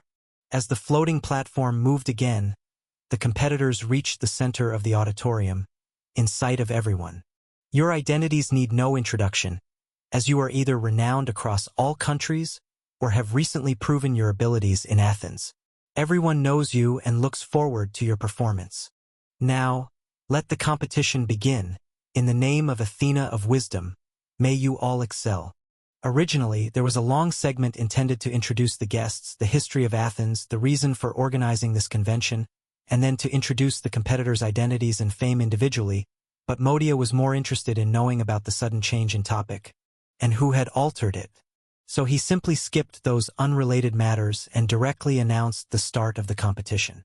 According to the rules of a debate at the start of the competition, the first thing all competitors had to do was to state their views. Since the competition has already started, let me be the first to speak. The venue fell silent for a moment, then Odysseus smiled unaffectedly. He had nothing to be concerned about, and did not mind being the first to speak. As for his viewpoint, that went without saying. As one of the many descendants of the divine king left in the mortal realm, even though generations had passed, he could not possibly oppose divine court speech for mere rumors. So, esteemed audience, esteemed friends sharing the stage with me, beautiful ladies, and all gods, both of heaven and earth, as the Prince of Ithaca, I am honored to stand here to share my opinions, to explicate my views. Here, I thank the priest who has traveled from afar, as well as King Theseus of Athens, for they have given us this opportunity to gather here. Therefore, I must do my utmost to demonstrate my eloquence, in hopes of adding a trivial amount of brilliance to this grand event. I have heard that among all the wise monarchs in all countries, there is no one who does not clearly reward and punish. A ruler like King Theseus would certainly punish those who break agreements and penalize those who commit crimes, for only in this way can the interests of those who adhere to agreements be protected, and the law-abiding citizens not suffer. This is a universally accepted truth, a justice that does not change with time, and this is my view. I view the disaster of the Bronze Age, the destruction of the Bronze Age, as a monarch's punishment for the unfaithful, a ruler's sanction of the guilty, which is reasonable and beyond doubt. Those who steal must be imprisoned. Those who do not abide by the rules must be judged according to the law. This is a rule that should be fulfilled by everyone from aristocrats in city-states to the divine monarchs of all gods. If such actions are considered unjust, what then is considered just? Standing on the high platform, Odysseus slowly stated his standpoint, then concluded with a rhetorical question and bowed in respect. In fact, what he said was precisely the summary of the ideas quietly promoted by the divine court over the years. The bronze humanity had violated the divine human covenant. Their destruction was naturally lawful and justifiable. Prometheus stole fire, which was against the law, so it was only right that he be imprisoned. It was hard for anyone to question this, as they had already sensed that the crux of this debate would inevitably become a critique of which of Prometheus's crimes was the most severe. In this era, openly criticizing deities was rare, except of course when they were guilty. Thus, following Odysseus's opening, the next contender also stepped forward to present his viewpoint. Clap, clap, clap. The mortal debate had just begun, but naturally, the audience was not limited to the mortals in the audience. Whether it was Iapetus or other deities present at the scene, they all silently watched this grand assembly. In a palace beneath the Pontus Euxinus, the god of the west wind gently clapped his hands in support of the speech of Odysseus he saw in the phantasm before him. With the authority of the divine king and the temple built on the Acropolis along with its followers, everything happening at the venue was reflected in this palace, and Odysseus's speech was naturally conveyed synchronously. Regarding his speech, the deities present basically had no objections. Most of them had no connections with Prometheus, and even if they did not believe that divine court was wrong in this matter. Even Hestia thought Prometheus should not have taught humans to deceive the gods. Therefore, the speech of the Prince of Ithaca naturally pleased the deities, and even the tense atmosphere caused by the golden apple eased a bit. Of course, only a little bit. Respected sovereign, it seems your lineage is still so extraordinary that even though 3 generations have passed, it can still produce such distinguished offspring. If it weren't for the haughty nature of mortals, who lose their reverence and self-knowledge as soon as they approach the divine, I'd even suggest you invite him here to share a drink with all the gods, Zephyrus said with a smile, while the divine king laughed modestly for a few moments. He had already forgotten which branch of his bloodline Odysseus was from, but the latter's performance was quite acceptable. Moreover, the divine king could see his thirst for wisdom and fame. This candidate could potentially become a champion. He would make the right choice. Of course, as the god of West Wind had mentioned, although his performance was good, sharing a drink was out of the question. Since Tantalus's incident, the gods had learned another lesson, which in another civilization's words would be called, familiarity breeds contempt. The more gods interact with mortals, the more they generate undesirable thoughts and commit intolerable acts. Thus, they no longer allowed beings incapable of eternal life to come close to them, even their own offspring. The 4th generation of humans grew up under the teachings of gods from the moment they were born, indeed unlike the irreverent and unruly Bronze generation. Zeus nodded in approval as he glanced to his left. A young girl in a knee-length dress, sitting upright and composed, was calmly watching the phantom before her, as if this grand assembly was not happening in her mortal sanctuary, and as if she had not been affected by the previous issue with the golden apple. Inwardly, if this were not his daughter but a son, if he did not possess power surpassing all deities, Zeus might not have been able to tolerate her existence. Even deep down, the divine king felt a slight apprehension. But reason, after all, triumphed over vague premonitions. Zeus did not feel that Athena, being a goddess, could truly threaten him. However, if he could take this opportunity to teach her a lesson along the way, it wouldn't be a bad idea either. She needed to remember who her father and king were and not spend her days in the stars, mixing with those unruly deities. Athena, my most illustrious daughter, I changed the topic of the competition without your consent, and that was indeed my fault. However, if one were to choose a mortal to judge deities, it would naturally require a competition of judging another god to demonstrate his capability. Yet, since the topic was replaced by me, I promise you, no matter what speech appears in this competition, I will not hold it against Athena. Then I shall thank your majesty for your kindness. With a slight smile, Athena seemed not too concerned about this. She nodded gently and then continued to watch the mortals speak at the venue. By this time, several individuals had completed their opening statements, and only 2 figures remained in the center. Chapter 6:20 Human Justice. Acropolis, the central area of the venue outside the city. Under the gaze of the audience, one debater after another expressed their views from different perspectives. However, as anticipated beforehand, no one denied the decisions of the Olympian gods. The 4th generation of humans had never seen Prometheus. There were only a few legends passed down at sea. It was said that fleets lost in whirlpools might receive guidance from the prisoner to return to the human world. But rumors are just rumors. The same was true for Bronze humanity. Expecting modern mortals to empathize with the previous generation of humans with whom they had no blood relation was clearly unrealistic. Most people simply took the perspective of an observer, rationally considering the issue.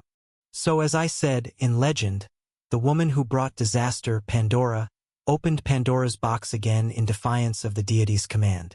She also proved with facts that not only did the males of the Bronze Age break their vows, but females did the same, and perhaps it was in their nature. Such humans deserved destruction, and compared to reducing sacrifices, stealing divine fire, this was indeed the final straw that led to the destruction of the Bronze Age.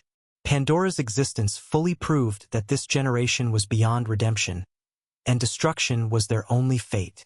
On the platform, another participant spoke of his philosophy. Unlike the previous few, he chose Pandora as his entry point. This first woman created by the gods opened Pandora's box, bringing chaos, turmoil, and disease to the earth, and 3 months later, the deity descended a great flood to wipe out the world. This was no doubt a different perspective, but a well-substantiated one that also garnered wide approval from the audience. After a round of enthusiastic applause, the middle-aged man with short hair bowed politely and then returned to his original position. At this moment, the only one left who had not spoken was Andrea. Taking a deep breath and appearing composed, the little princess took a step forward, and her floating platform moved into the center.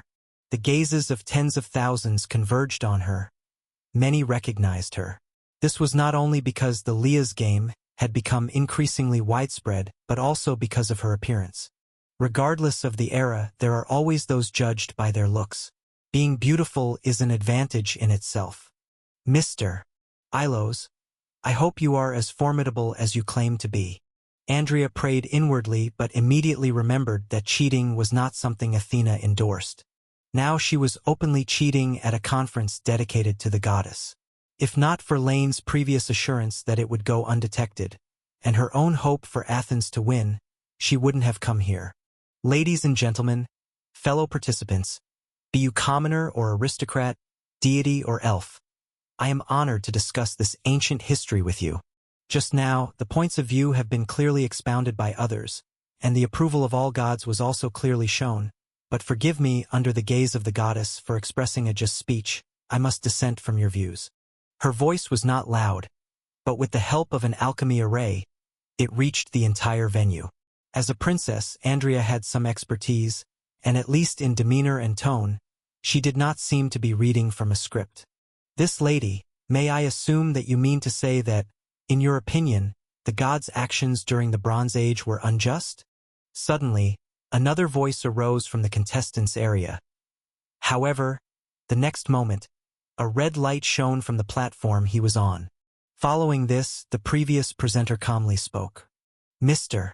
Nose from Olympia, during the opening stage, questions, counter-arguments, and debates are not allowed. After the last participant has expressed their stance, the time for free discussion will come. Each participant has the right to express their opinions fully and independently. So now I am issuing a warning to you, and if you engage in similar conduct again, I will declare your disqualification and expulsion from the venue. I apologize, Miss Leah. I misspoke. Bowing slightly, the contestant named Nose apologized towards Andrea's direction, and Andrea nodded in acknowledgement. No harm done. This isn't the time for a formal debate, but since you asked, I can confidently answer you. Regarding what occurred during the Bronze Age, I indeed believe that the gods were unjust. As for the reasons, allow me to elaborate. Head held high and standing in the center of the venue, Andrea looked at the increasingly restless audience, her heart's runes flashing incessantly. For some reason, through those passages of texts, Andrea seemed to sense a touch of helplessness and anger. These were not emotions displayed openly but those hidden within the heart. Previously, a lot has been said about the justice of Olympus. You mentioned that those who violated agreements should be punished, those who breached the laws should be disciplined. This is unproblematic and accepted by people. But if the destruction of bronze humanity is deemed such punishment, then I fear it does not conform to the justice you speak of. Over the years, I have read historical books, appreciating the wisdom of the ancients. In the history spanning thousands of years, I have seen many ancient heroes, both wise and tyrannical kings. Since ancient times, the assessment of kings has also been unanimous. Chapter 621 Human Justice _2. Facing a war of injustice stirred up by an enemy nation, a benevolent monarch only defeats the opposing army, captures their king and aristocrats, and spares their soldiers and servants. They win over the people of the enemy nation with virtue, using their own character to halt the wars of the world, whereas those who defeat the opposing army, execute the king and aristocrats, and stack the heads of the enemy soldiers into mounds to deter the disobedient, they are tyrannical kings. They subdue bandits with the bodies of invaders, intimidate nations with the swords in their hands, and make the heroes of the world restrain their ambitions, daring not to raise arms in the mortal realm. As for those who kill the enemy nation's soldiers, allow the pillaging of cities, and put to death 1/3 of a city's population, seizing all food and wealth, such acts can only be carried out by cruel kings.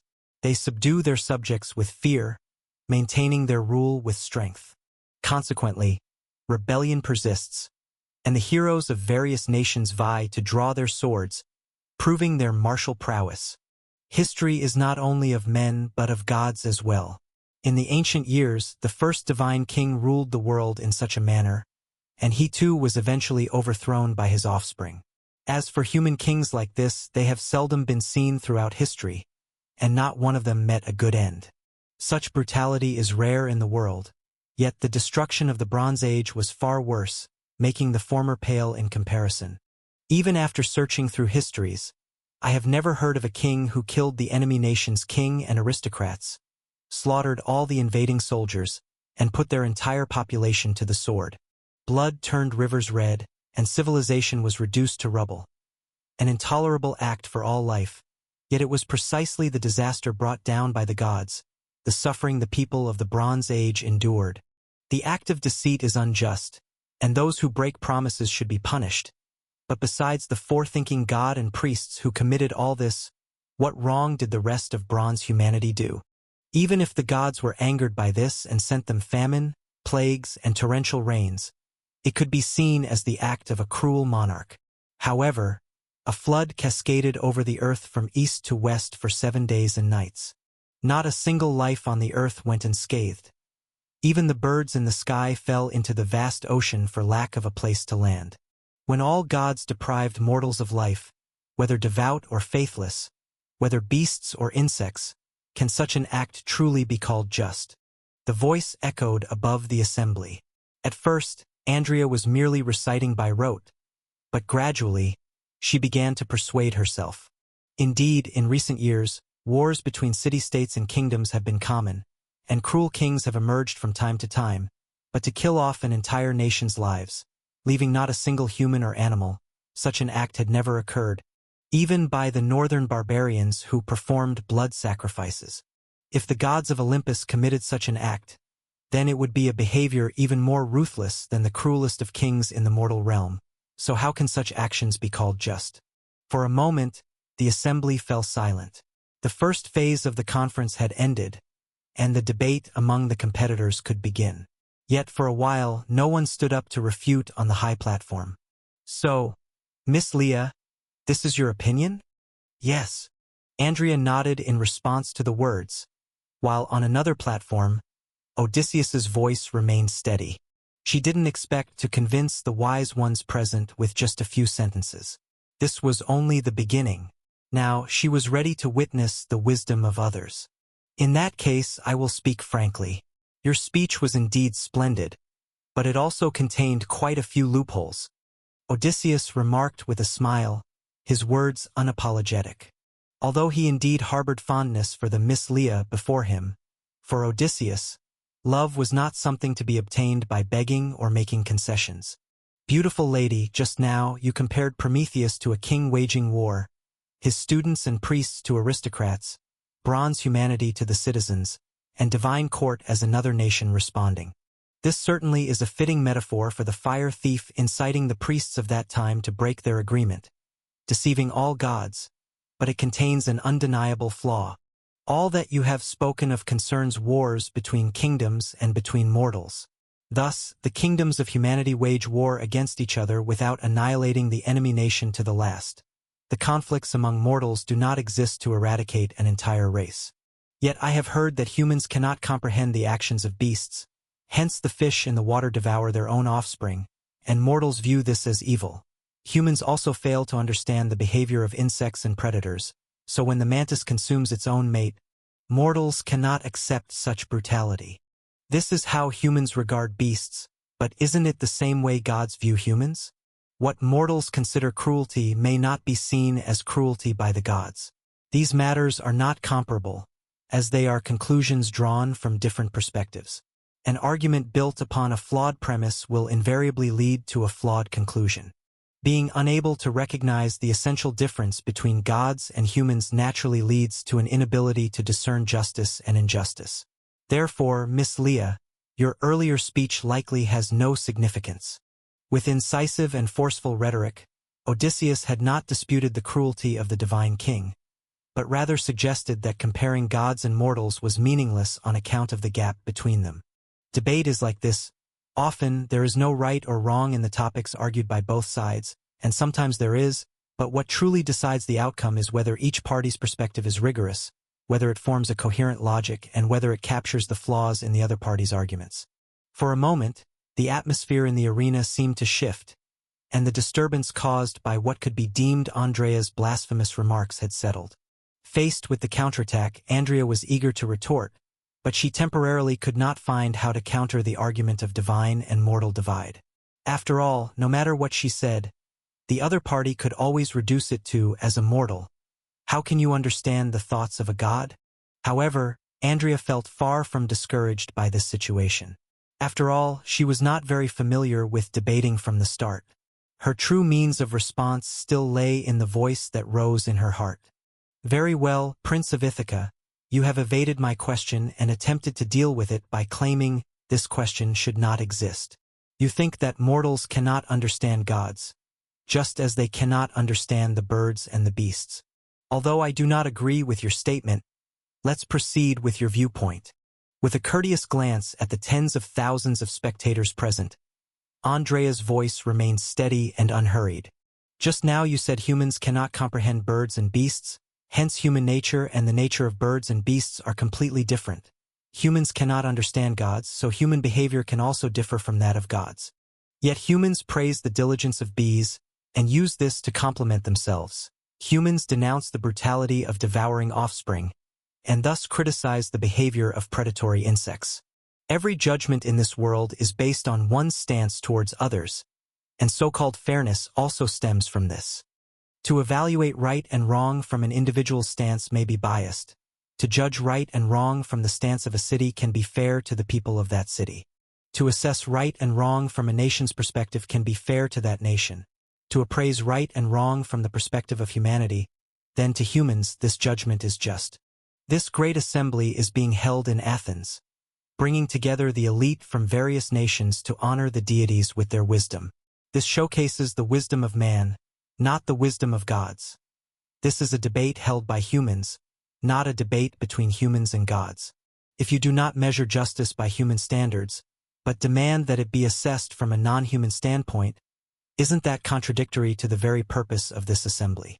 Now, back to the point I was initially making. Odysseus, Prince of Ithaca, the wise youth among mortals, please tell me, assuming that you, I, and everyone present cannot understand divine justice, then from the perspective of humanity, do you approve of the destruction of the Bronze Age as aligning with human justice? The voice was calm.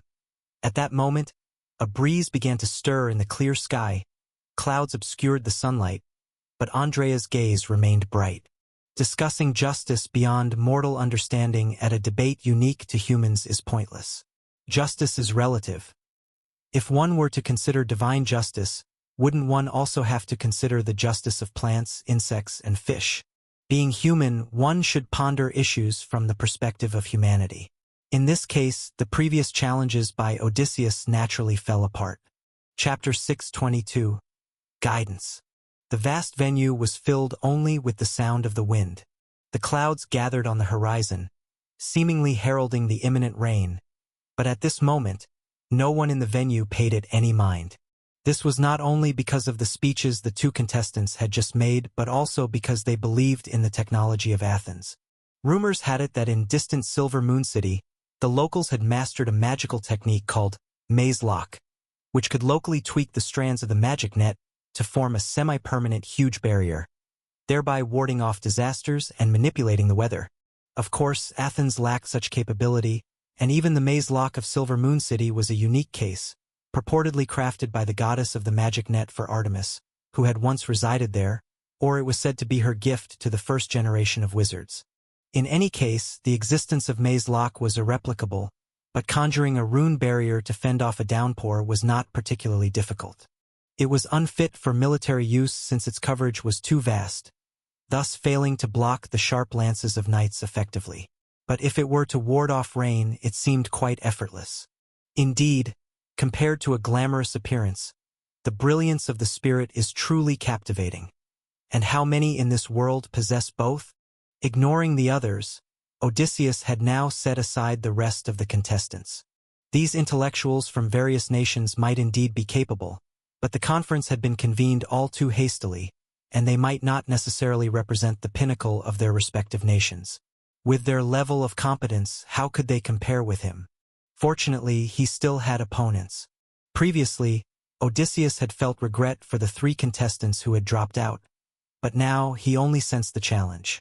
Miss Leah, although we stand as opponents on the debating platform, I must applaud your recent speech. However, regarding your last questioning, my response remains unchanged. Raising his voice, standing on the debate platform, Odysseus's voice echoed throughout the venue. You asked me, from a human perspective, is the destruction of the bronze humanity justifiable? But in fact, even when referring to human customs, cognition, and history, I still believe there was nothing unjust about the destruction of the Bronze Age. The reason lies within what I outlined at the very start. First of all, I appreciate your acknowledgement of the differences between gods and humans, admitting that the relationship between humans and divine beings is as incomprehensible as that between humans and wild beasts. Such nobility of character, willing to accept speeches unfavorable to oneself, but I must say that the disparity between gods and humans is even more profound than that, and this is precisely the reason why the destruction of the Bronze Age was just. I've heard that skilled craftsmen will use the most suitable tools, so a caster's hammer must suit the strength and material, changing as they age. Outstanding musicians will use the most fitting instruments, thus a poet's harpstrings are continuously tuned, altering material as per personal preference. People do not blame the caster for discarding an old hammer, for the hammer was made for him, and he has reasons to recast it. People do not blame a poet for changing strings, for the strings exist for their resonance, naturally possessing the right to replace them. Isn't the greatest disparity between gods and humans exactly this? Deities differ from other living beings in their immortality, but isn't their superiority over other lives the fact that all spirits in the world are their creation? Humans differ from beasts, yet humans can only kill them. Gods differ from humans, but divine beings can create life. From the ancient era, everything capable of movement in this world was created by the gods. Everything that can grow comes from the hands of the deities. You use human justice to judge deities, then naturally the same standards must apply. If something is permissible for humans, then deities can practice it without reproach. Thus, if humans discard an imperfect creation to make a perfect one, such actions are blameless. Deities forsaking an imperfect creation in anticipation of a perfect one should likewise be acknowledged. The imperfect bronze humanity was obliterated, and our generation was born. This is the very proof that our generation is superior to the Bronze Age and that the deities' actions were just. The obliteration of humanity was not the goal, replacing decayed creations with superior ones is the root reason. You measure divine justice by human standards, but have you forgotten that the birth of the bronze humanity stemmed from the divine king's will, and that the decadence of the Bronze Age's humanity is inseparable from Prometheus's misguided teachings? Loud and powerful, Odysseus once again countered Andrea's speech, this time fully elaborating on one of his key points.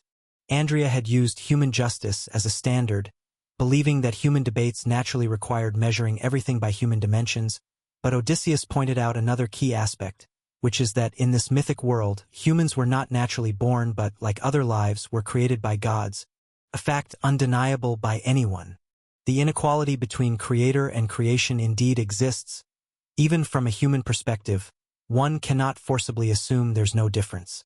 Furthermore, with this argument, Odysseus artfully avoided a potential criticism, which is, If the gods planned to destroy the fourth generation of humans equally, would you consider it just? Chapter 6:23 Guidance_2. Because the Divine King did not want another god who created humans like Prometheus to emerge, he did not arrange for a deity to personally create the fourth generation of humans but instead used humans as intermediaries.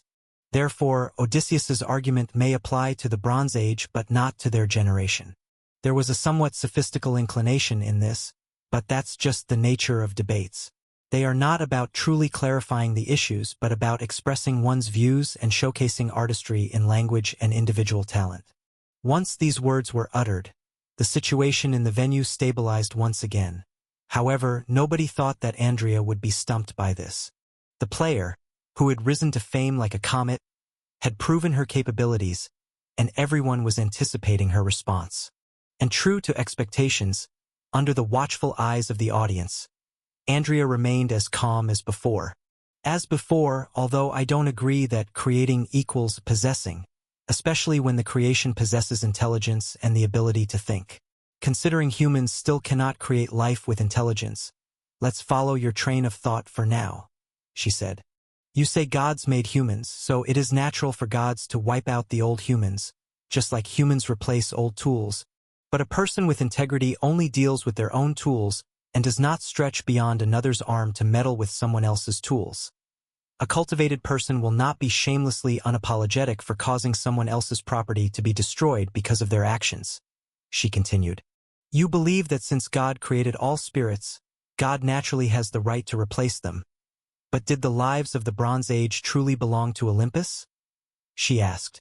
On the expansive stage, Andrea's voice continued to carry. This debate about justice, it seems, would not be easily settled anytime soon. The clouds grew thicker, and the air became moist. In the grand venue, the speaker's words, amplified by alchemy tools, reached every corner. Besides Odysseus and Andrea, other participants also spoke up from time to time. Given the level of humanistic development in this era, this was undoubtedly a rarely seen debate extravaganza. The audience gradually moved past the shock of Andrea's views and began to enjoy the thrust and parry on stage. In a corner of the stands, far from where Iapetus was seated but in a spot where one could vaguely see his position, a man and a woman were listening quietly to the statements on stage. The taller man occasionally clapped softly, seemingly offering his admiration for the contestants' brilliant performances. It seems that, all these years later, people still remember your story very well, he said. At that moment, the contestant speaking in the center of the venue was the same one who had been in front of Andrea at the opening. He was elaborating on the proofs of the Bronze Age's inferiority, but his words seemed much hollower compared to Odysseus's. However, this wasn't because his ability was truly inferior. In fact, anyone who managed to defeat various opponents to stand on the final stage had a decent level of skill. But in a debate, if you're not only thinking about the topic at hand but also influenced by external pressures, then it's normal for your performance to suffer. Clearly, this contestant had given up on winning. All he wanted now was to demonstrate his own devotion. If he had been in the Bronze Age, he would probably have been one of the first priests to support deceiving the deities and take delight in it. That is, if he really could be chosen. With a faint comment, Epimetheus felt that the likelihood of the other being selected wasn't small. He knew Prometheus even often better than he knew himself. As the god of afterthought, having followed his older brother for so many years, Epimetheus had long understood what kind of person the other was. If it had been the Prometheus of the past, he would definitely have favored the other's intelligence above others and might even have taken him as a student. Yet the most ridiculous part was that his most valued student had neither been grateful for his grace nor remained loyal to him, not to mention that the wisdom had not been displayed at all. If that human had truly achieved immortality through betrayal, Epimetheus might have regarded him highly. But from start to finish, that human was like a joke. Just tell me, what are you planning to do now? With a languid expression and hair scattered over her shoulders and neck, Pandora leaned back in her seat like a mortal worn out from staying up all night. Her voice was lifeless, as if disinterested in everything. Compared to before, her body hadn't changed much, but her spirit seemed to have altered a great deal. The widespread tales of my ordeal are, in part, thanks to your efforts, aren't they? The absurd sect, the bewildering sacrifices. After so many attempts, you should give up. Whether it's the methods of true gods, evil gods, or those belonging to outer gods. Baptism, Holocaust, or the cruel torment of human sacrifice, they are all useless to me. I am not one of you, I cannot draw strength from them, nor can I become a deity. Perhaps this magic jar is just a joke, a casual prank by the Lord of the spirit realm, holding no power to change fate or produce miracles. Despite my wishes to it for so long, what has been the result? Biting her lips slightly, it was unclear whether she harbored resentment towards the goddess of the nether moon, who had given her this gift, the all-gods who had tempted her to open the magic jar, or was simply venting her frustration on her husband in name only. In Pandora's perception, compared to the jar, she might be the actual experiment of Epimetheus. More than once she had wanted to give up, suggesting that he should experiment with someone else, another human, but each time he categorically refused. I don't know if your initiative in handing over the magic jar to others would affect fate and thus make the jar no longer belong to you, or to me. We are both eternal. There's no need to lose faith in it so soon.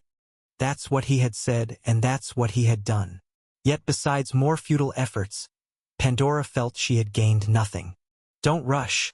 I feel there's still a chance this time. Speaking with a smile, Epimetheus still enjoyed watching the debate.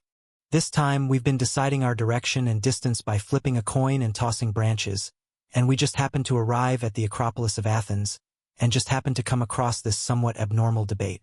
Tell me, could this be guidance from fate?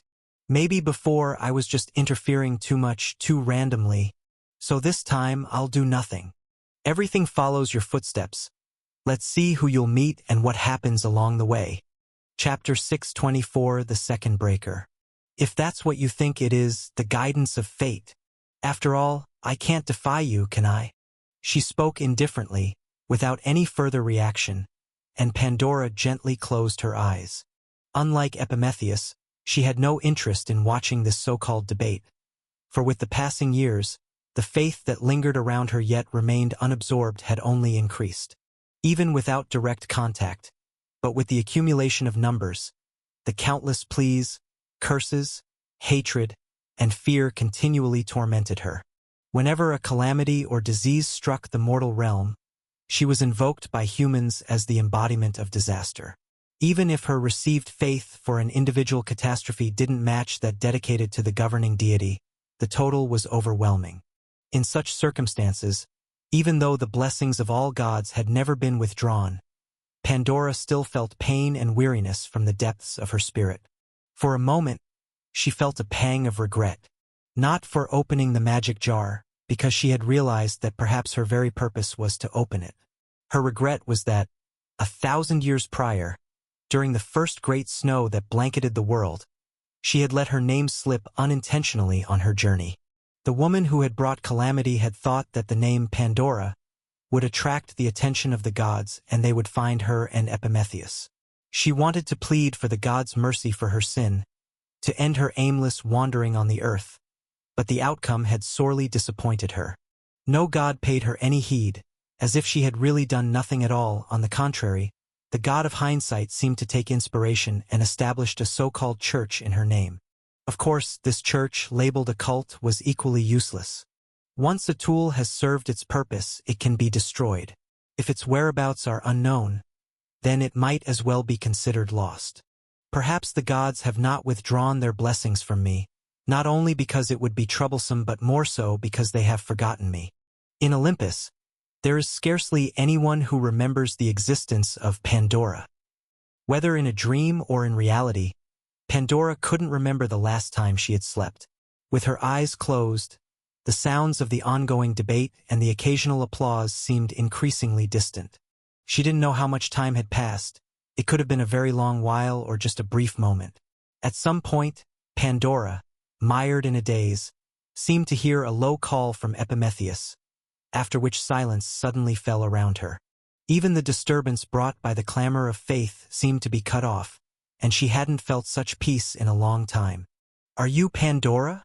A woman's voice sounded in front of her, and Pandora opened her eyes. There stood a woman who appeared to be in her 40s, with various patterns embroidered on her brown robe. Her long hair was gathered on top of her head, with a clear and sparkling wooden hairpin passing through the middle. Pandora did not recognize this woman, but she knew that the other party was no ordinary person, because Epimetheus was silently standing aside, just as the first time they had met. "I am." Nodding, Pandora acknowledged her identity, for she bore the unmistakable mark of the god's blessings on her. "Good. I have been searching for you for a long time." It was neither illusion nor accident. Just as Iapetus had seen, Gaia had indeed come to Athens, not for this assembly, and not for the god of speech. After another up and down glance at Pandora, Gaia smiled satisfactorily. Indeed, once a tool has been used, it is often destroyed, but even as a tool, I suppose no one wishes to vanish without a trace. "What do you want me to do?" After a moment of silence, Pandora seemed resigned as she spoke. "I don't know." Shaking her head slightly, Gaia motioned with her hand, and a sphere flickering with specks of starlight, each internal point of differing sizes, appeared in her hand.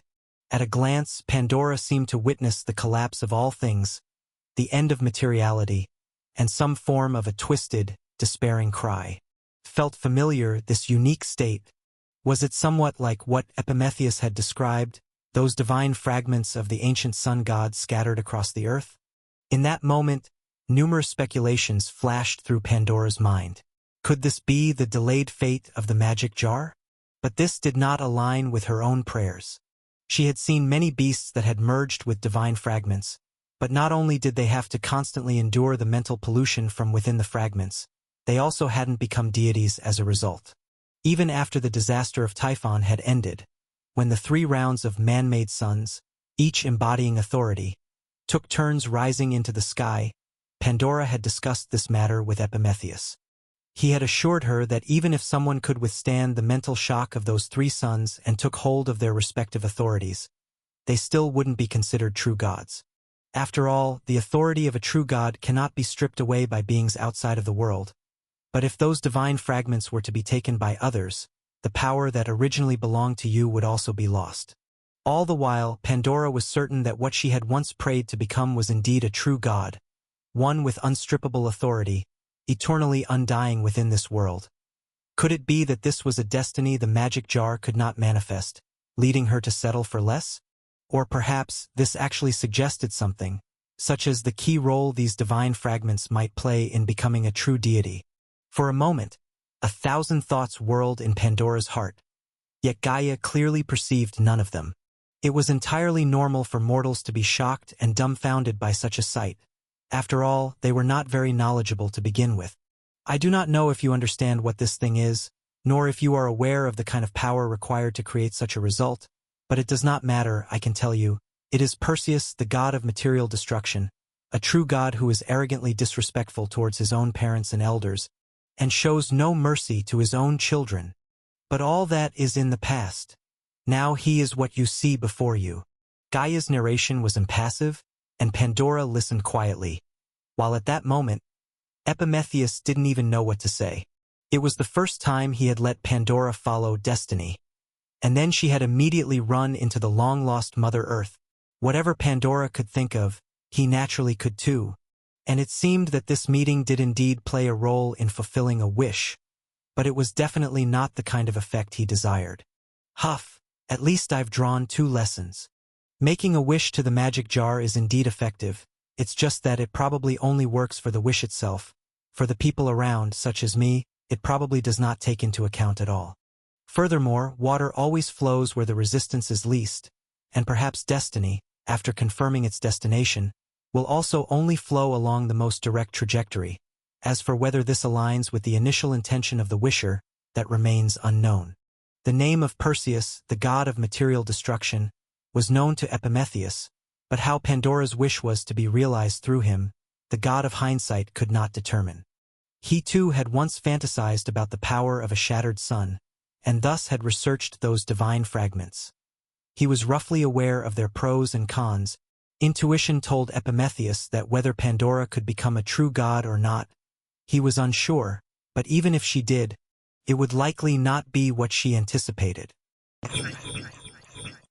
In the palace of the primordial sea god within the Pontus Euxinus, the arrival of Gaia or the presence of Iapetus, these unexpected participants in the convention had not drawn the attention of the gods observing the phantom.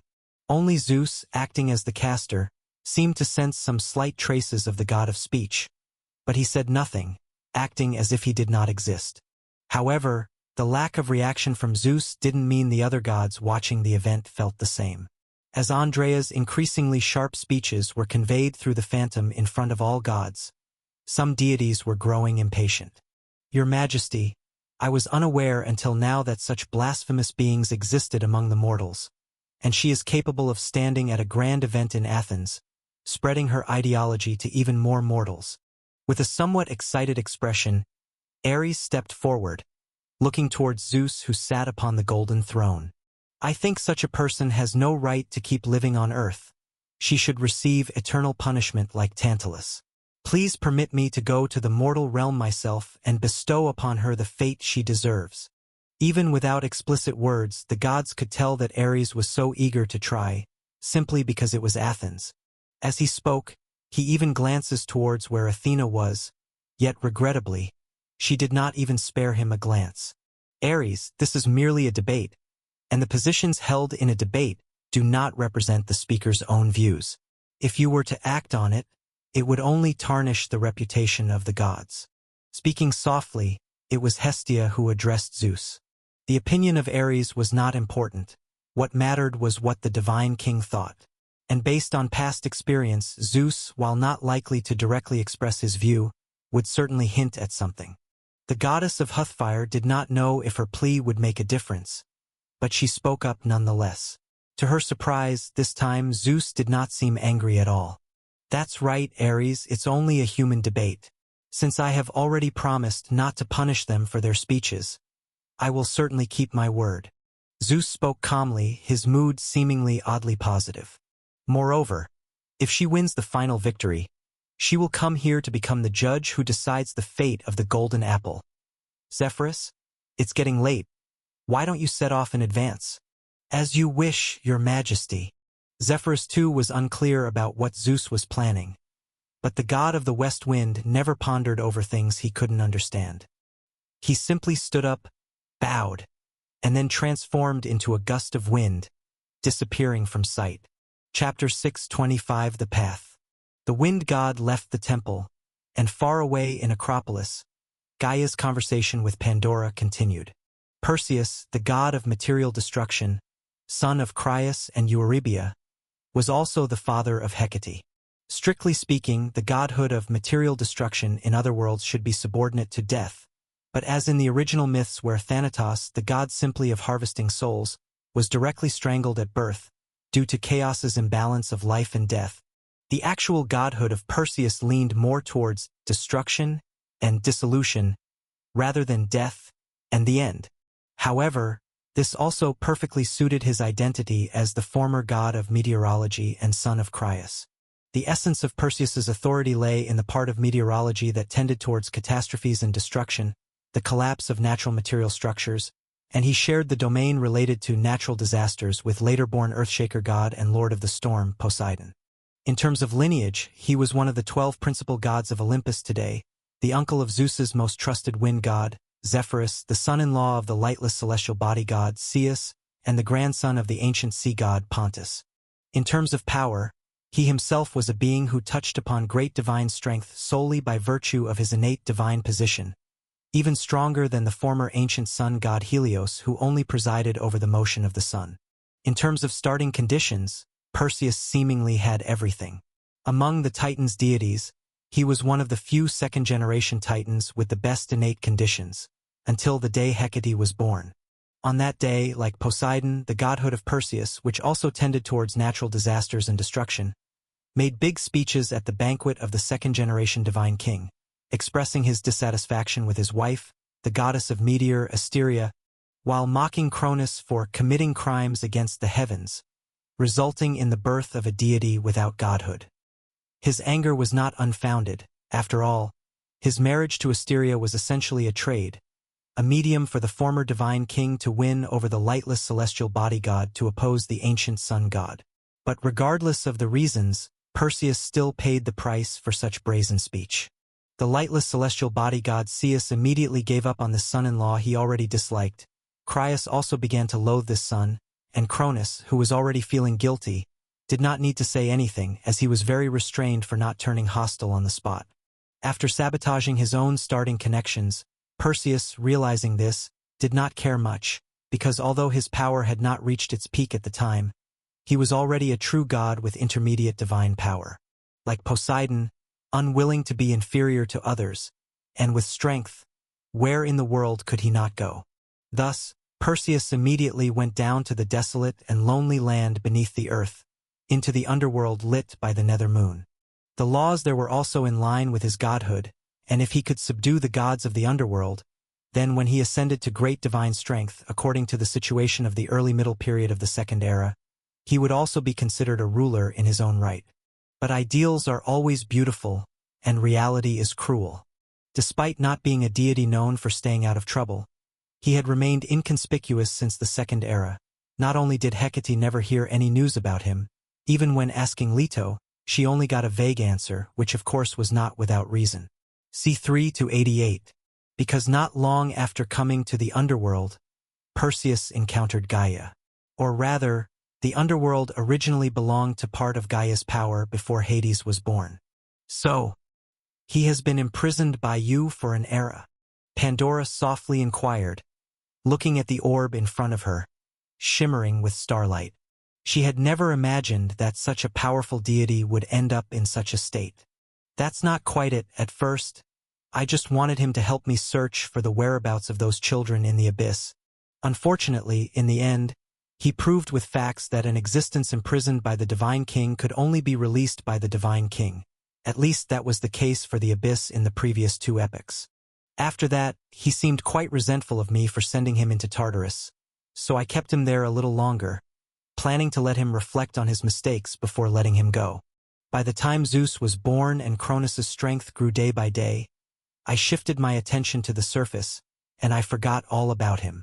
Speaking lightly, Gaia showed no embarrassment when mentioning forgetting. She really hadn't done so on purpose. In dealings with her own offspring, Gaia had always been quite fair. So it wasn't until Perseus had a fallout with his father that Mother Earth employed him as forced labor to explore the abyss. When Zeus, a replacement, came along, she put Perseus aside even more.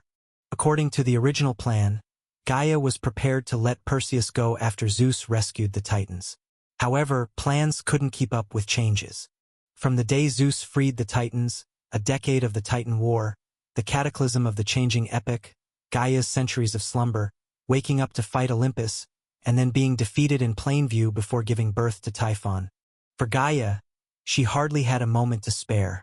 Once Typhon was defeated, she finally realized that the current Zeus was no longer someone who could be overthrown with mere brute force. Looking back, remembering Perseus who had been forgotten for so long, listening to his curses and hatred from within his imprisonment, Gaia, somewhat tainted by darkness, decided not to do things by halves. The moment Typhon fell completely, Mother Earth didn't appear because she was busy with this matter. She utilized the power lingering on the outer god from the destruction of the 9 realms, shattered Perseus's existence, and created a situation similar to the ancient sun god. So should she merge with this authority? She was well aware of how difficult merging with such things could be. Although she didn't know that facing source power was something only a truly complete great divine power consciousness could do, Pandora still understood it wasn't something she could safely attempt. She unconsciously took half a step back, but the cold touch behind her reminded her that this was the hall of the council debate. There was nowhere for her to retreat behind her, and she couldn't possibly run away from Gaia. Pandora turned her gaze towards Epimetheus, and then, as expected, received no response. She then looked at the clay jar she was holding, and just as every time before, it was just an ordinary jar, eliciting no reaction. Yes, just as you thought. Take it one step at a time, you'll succeed. Nodding in acknowledgement of Pandora's guess, Gaia ignored her plea for help. Back when she created the Silver Generation, she had seen this offspring of Iapetus. He didn't have the guts to do anything, just as he didn't have the courage to save his two brothers who were imprisoned. As for that magic jar, relax, it's said to be a gift from fate. Isn't it? It was because of it that I chose you. If anything in this world can make the primordial gods feel awe, true fate is one of them. I don't know if it's truly useful, but such a task that would normally be impossible, we can only hope in fate. But this is a gift to humans. Clutching the earthen jar that had brought her a brief glory but mostly pain, Pandora tried to convince Gaia. It won't work for your request. No, it will. This is what Lane owes me. Her voice suddenly became shrill, and her face contorted for a moment, but in the next instant, as if changing a mask, Gaia returned to normal. It will. Her voice was gentle as the woman in her 40s spoke with a smile. People say it's hope, don't they? Perhaps it will only come into effect when its master faces a disaster, pulling you out of the abyss of despair? Feeling utterly cold, Pandora knew she couldn't refuse.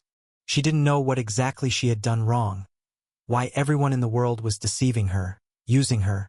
The gods created her, and she woke up on Mount Olympus in the palace of the gods, thinking she was the darling of the deities. But later, she learned that she was born as a tool, to be one of the excuses for the destruction of the Bronze Age. Epimetheus married her, the Graces came to flatter her, and she lived happily in the mortal realm for a while, but later she learned that the Afterthinker had never loved her. He had merely used this god-made woman as a pawn to achieve his own goals. Latterly, the fourth generation of humans, born from her children, scorned her, cursed her, and she had no choice but to place all her hopes in the jar in her hand. However, hope is like a light in the darkness. You can only see it but never touch it. Until today, hope has not only failed to help her, but has also led her into another abyss. Looking back on her life, Pandora suddenly realized that she seemed to have never been loved. Perhaps there was love from Hestia at the moment of her birth? After all, she alone had bestowed upon Pandora a guardian role, rather than those seemingly useful but actually calamitous innate talents. No, perhaps that was pity as well. You say this is hope? Holding up the earthen jar, Pandora's smile was radiant. I think it's a curse. No one will curse you, and you aren't worthy of the curse from the Lord of the Spirit Realm. Speaking indifferently, Gaia didn't care what Pandora was thinking. Now, take your first step. It might be a coincidence, but it seems there's a strict limitation on the size of the shattered divine fragments. Besides the most core authority, their sizes are divided into 9 ranks. 5, 3, 1, an odd number leads to a qualitative change. Since you are a deep-seated original human, skip the first 5 ranks and directly make contact with the 6th. With me here, nobody will interfere with you. Then let's begin. Nodding her head, knowing there were no second options, Pandora reached out her hand and directly touched that crystal-clear sphere. She was no longer afraid. If this is a curse, then I am the disaster. What kind of disaster would be afraid of destruction? As her palm touched the authority from Perseus, an intuition rose within Pandora. Her wish might not have been twisted. She indeed would become a true god who truly held authority, with power that couldn't be snatched away, and her strength wouldn't really come from the legacy of Perseus.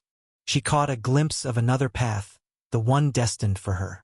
Chapter 626. The End of the Debate. Indeed, this debate was never going to be simple. His expression clear, Iapetus was surprised for just a moment before he found the situation unsurprising. Zeus altering the debate topic before didn't seem to be his main goal. That was at best a side objective. He certainly had other ideas, and the arrival of Zephyrus confirmed this. But all these were internal affairs of Olympus. Dividing his attention in 3, Iapetus couldn't help but counter. I see. Someone is waiting up there above the assembly. But what does that have to do with me? Indeed, both on the surface and in essence, the arrival of the god of West Wind had nothing to do with him. Even though through Andrea's mouth, Iapetus had made many a statement that clashed with the divine court's harmony and values, for a primordial titan, he shouldn't be so troubled over a debate in the mortal realm as to provoke the divine king's censure. After all, he was merely sticking up for his son. No matter how you looked at it, Zephyrus wasn't there for him. It seems unrelated if we speak in conventional terms. However, the revelation of fate tells me that what's about to happen here is closely related to you, so I suggest you at least watch the whole process of this assembly. What do you think? Then I'll wait a bit longer. Although the god of speech was unaware of the existence of the golden apple, and was also ignorant of the fact that the skill most masterly wielded by many a goddess was displaced anger, he thought it over and nodded in agreement. Iapetus felt as if he had fallen into a trap. He had only come to watch a debate. How had he ended up encountering Gaia? Encountering Gaia wasn't a problem. He just wanted to dodge some cravings and hassle. So how did he end up participating in the debate personally? A mere mortal debate had never been of concern to him, but why did the divine king intervene? And clearly, something else was bound to happen afterward. Regardless, the debate wasn't over yet, so the god of speech, adhering to the principle of seeing things through, refocused his energy on this pastime of his. It must be said, this human prince named Odysseus had some skill. If he hadn't been influenced by other factors, he might have performed even better. Outside the battleground of the contestants, whether deep in the sea or among the spectators, the conversations between deities continued. And on the floating platform, the verbal duel over whether the destruction of the Bronze Age had been going on for several water clock times. If it hadn't been for Apollo's last-minute neglect of duty, it would already be afternoon in the human world now. But as clouds gathered, the fierce sun was obscured, and the cool winds of autumn took away the sultriness of the venue. During the debate, the focus of the argument shifted several times. When Odysseus countered, "The justice of humans with gods create all spirits," Andrea swiftly pointed out his opponent's flaw. First, do all gods acknowledge he who creates life owns it? Clearly, they do not. After all, bronze humanity was created by Prometheus. By such logic, they would undoubtedly belong to the forethinking god rather than Olympus. Further, if the gods believe that issuing the command counts as partaking in creation, and so the divine king commanding Prometheus to create humans means that bronze humanity also belongs to the divine king, then two problems arise. One, the catastrophic flood did not just kill humans. Other lives created by the ancient gods were also lost. Divine court's slaying of others' creations could hardly be considered just. On another note, if issuing commands is also considered participation in creation, then the current generation of humans are still made by gods. After all, according to legend, Deucalion and Pytha, who survived the Great Flood, created the new humanity under the guidance of the gods. So if the destruction of the Bronze Age by gods can be just, then the gods destroying the current age could also be called just. Andrea's words were sharp, but as her opponent, Odysseus naturally had his rebuttals. A debate is not a discussion of right and wrong, but a verbal war. Thus, he countered each point Andrea had raised. Firstly, the gods annihilated bronze for a reason. Prometheus and the deceit of the Bronze Age sacrificed are precursors. It wasn't without reason or cause, and in current times no god has committed such a transgression, nor did all kings and aristocrats unite against the deity. So the gods destroying the fourth generation of humans is simply an invalid premise.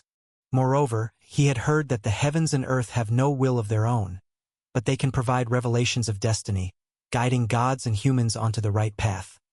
Nature does not impart knowledge, but by observing changes in everything, the movement of stars, humans can learn principles to push civilization forward. Therefore, revelation may not contain subjective will, and the truths perceived by humans could be the manifestation of rules. So even though Deucalion and Pytha were guided by a deity, the creation of the fourth generation of humans might not be directly related to gods, so Andrea's accusation falls apart. As for the deaths and injuries of other lives during the Bronze Age, humans don't know whether the gods who created those lives agreed to their destruction, nor do we know if they resisted, do we? Besides, it's said that the inhabitants of the distant Silver Moon City claim to be remnants of the Bronze Age.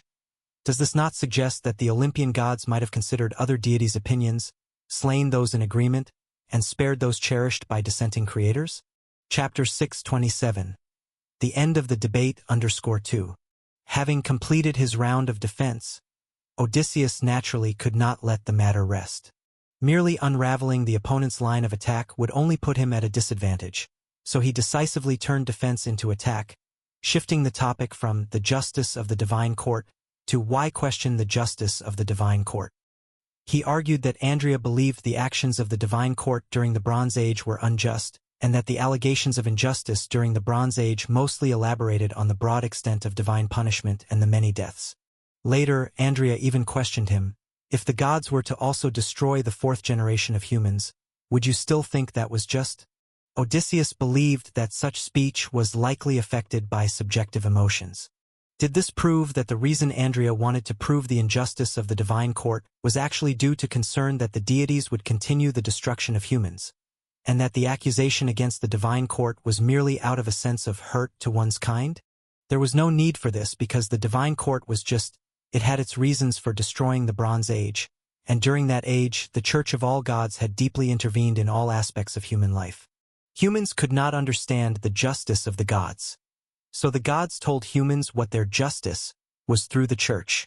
Nowadays, the moral values and culture of humans have not escaped the influence of the gods. Among the rulers of humans, there are few who rebelliously blaspheme against all gods.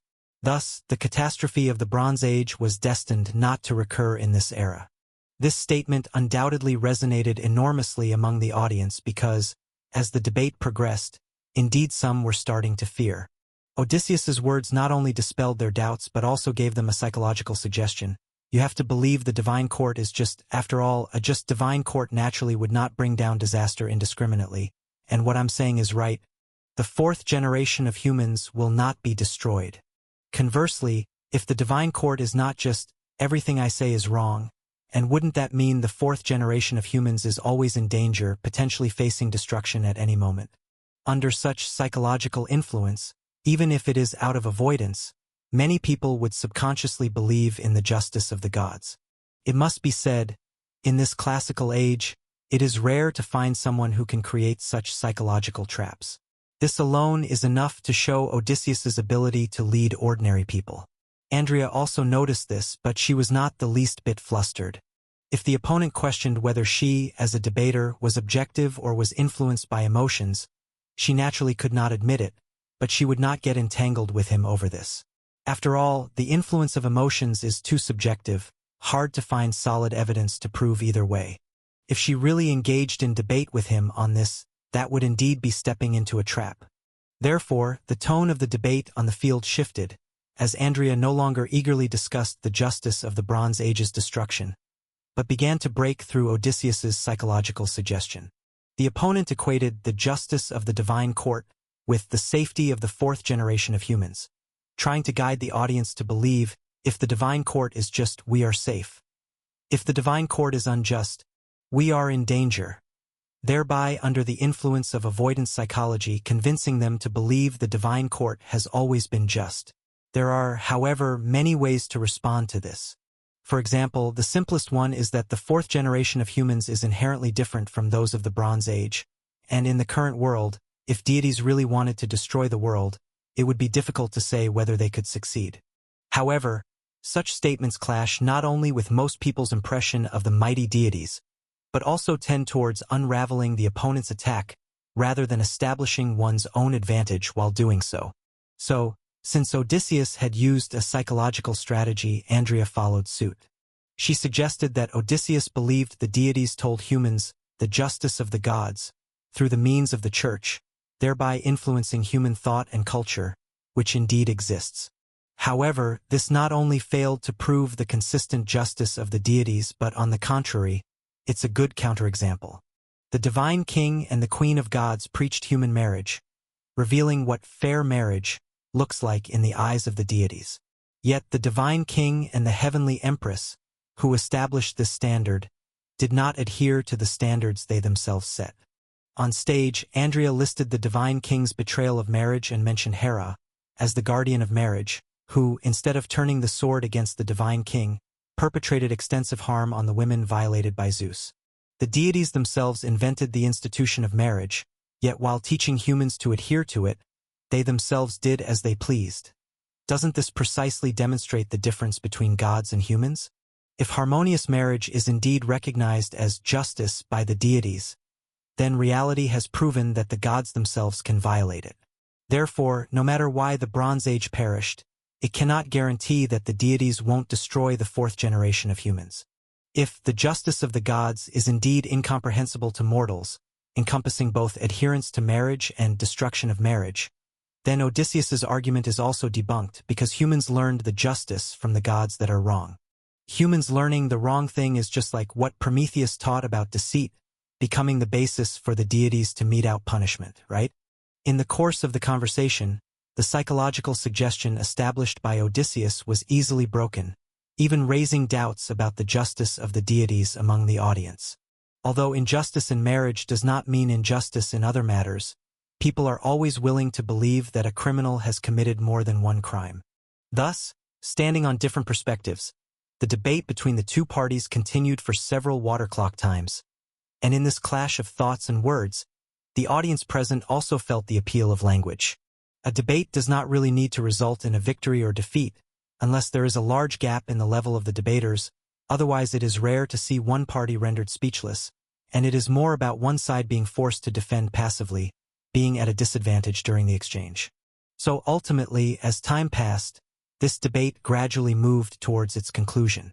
Now, please give your final statements, and after this, the 183,000-strong audience present will make their choice.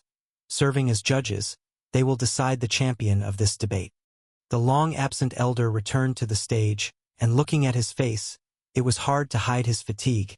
He probably never did understand how the topic was changed. But the matter being as it is, facing the audience and the debaters, he still showed a smile. Your splendid debates will surely be recorded in history, and this clash of wisdom will become one of the most brilliant pearls we offer to the goddess. Chapter 6:28. Setting out. Just as with speeches, debates are endeavors that test both the mind and body. The brain's reasoning, the agile responses, the expression of emotions through body language. This was not the so-called debate competition of later generations where one person only had a few minutes to speak. Rather than speaking rapidly, participants placed more importance on the impression they made on the judges. After all, the true objective of convincing in a debate seems to be the opponent, but in reality it is the audience watching. As long as they acknowledge the logic of your argument, then your debate is successful. Ladies and gentlemen present here, my friends sharing this stage with me, and deities above and below us. The order of the concluding remarks was the opposite of the opening speeches, so at the end, when it was Odysseus's turn to make his final address, he stood at the center of the venue, arms outstretched, as if embracing the entire world. Previously, we thoroughly examined the circumstances of the Bronze Age's destruction, and Miss Leah's critical view of the gods' deeds and misdeeds, the right and wrong in their actions, centered around human justice, is a thought-provoking perspective. But as I said, gods are born innately, they are the creators of the world. All spirits are made by the gods, and every being is the creation of the gods. As mortals who are not born with innate knowledge, from the distant golden age to the present, whether it be human good or evil, which aspect exists independently, born without the influence of the gods. Believing in human justice does not conflict with understanding the gods, because the relationship between humans and gods is close, with an inseparable connection between the two. In the distant golden age, the gods fashioned humans in their own image and endowed them with all that is positive and good, establishing the bonds between humans and gods from that moment. And concepts like justice, which are not naturally occurring but are built upon the society of living beings, naturally follow this principle.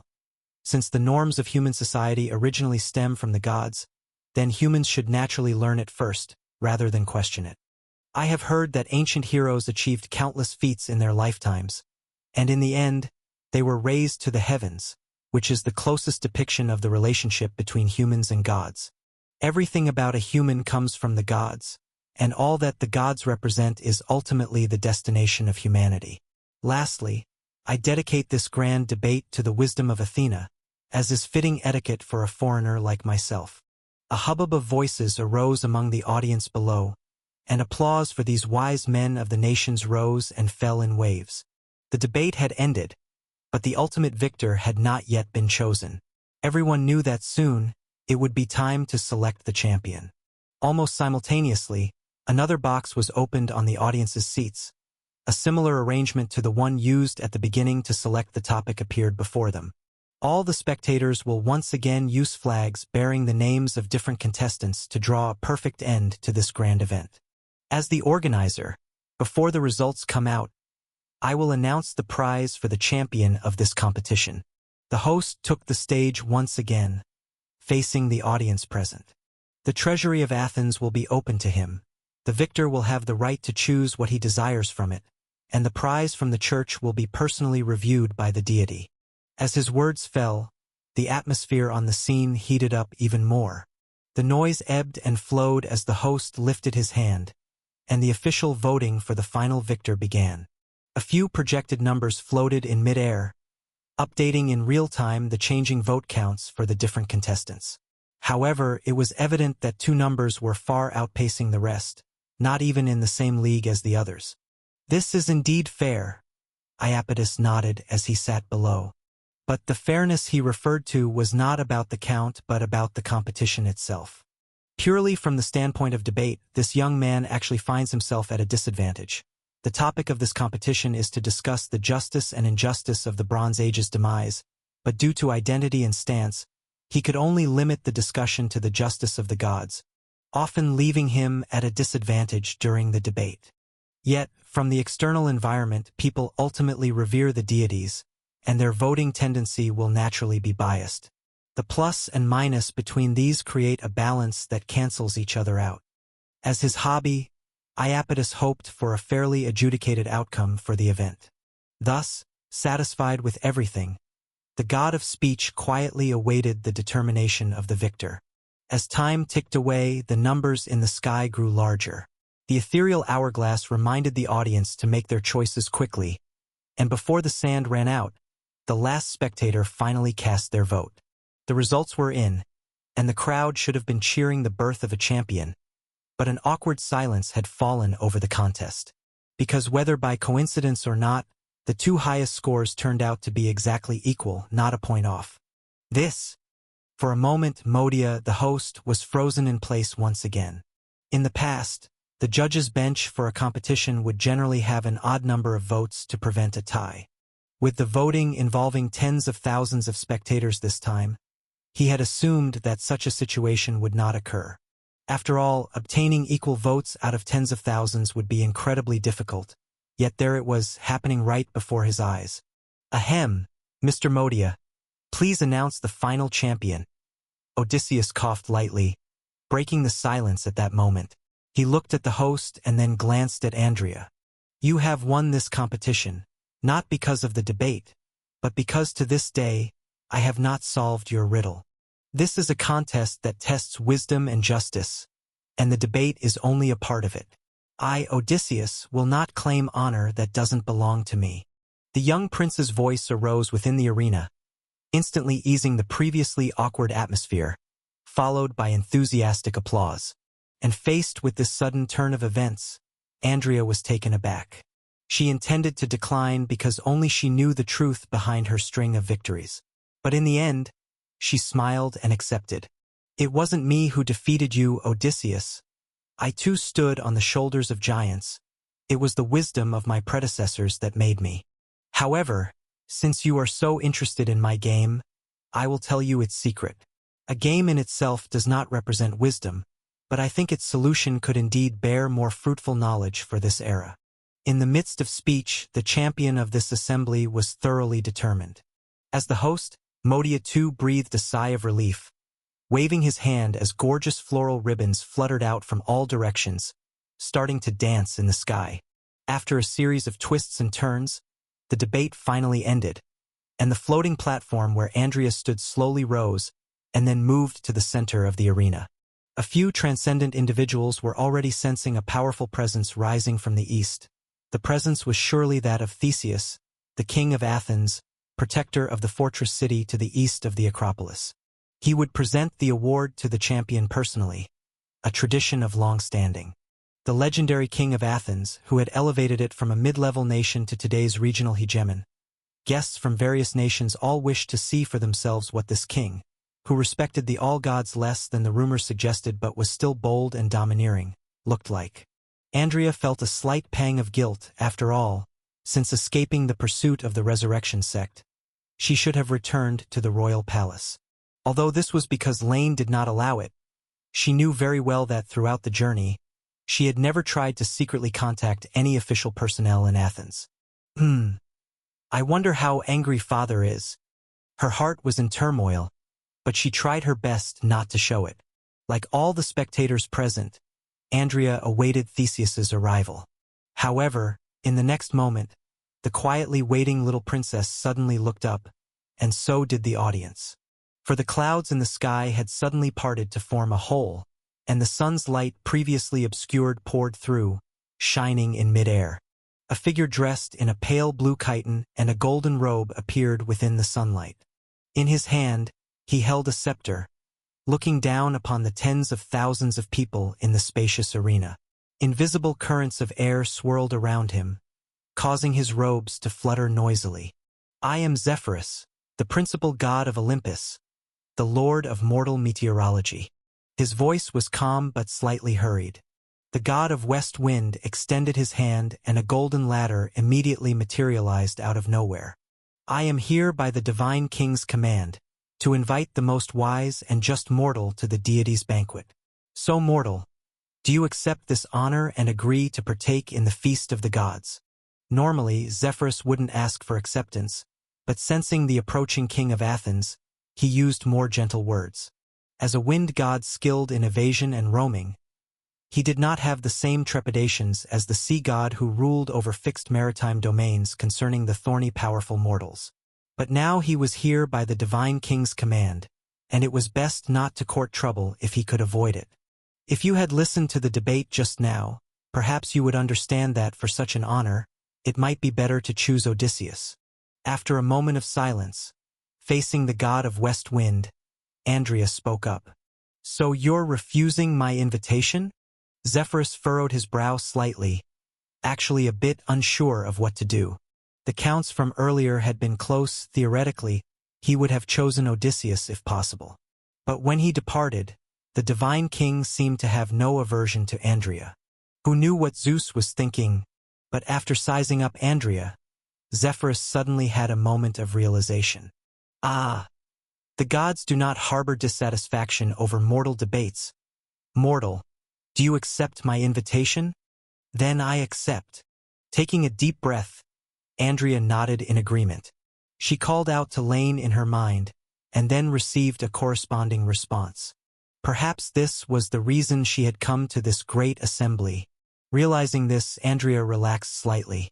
Thus, amidst the envious, jealous, curious, and mocking gazes of the tens of thousands of spectators, Andrea stepped onto the golden ladder.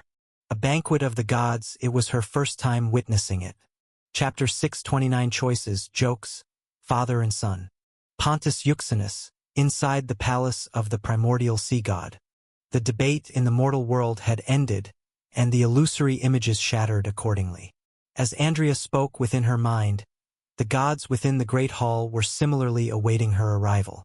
At last, the god of west wind had invited the victor of the mortal assembly. The destiny of the golden apple was about to be settled, yet the atmosphere inside the great hall remained heavy. The gazes of the gods intertwined, slightly distorting the air itself. Zeus, it seems the arbiter you found is not too fond of Olympus, said one. Even if it was just a temporary stance for the debate, the words she spoke do not sound like those from someone who holds faith in deities. The eyes subconsciously swept across Phoebe, the goddess of Luminous, as Hera clenched the armrest.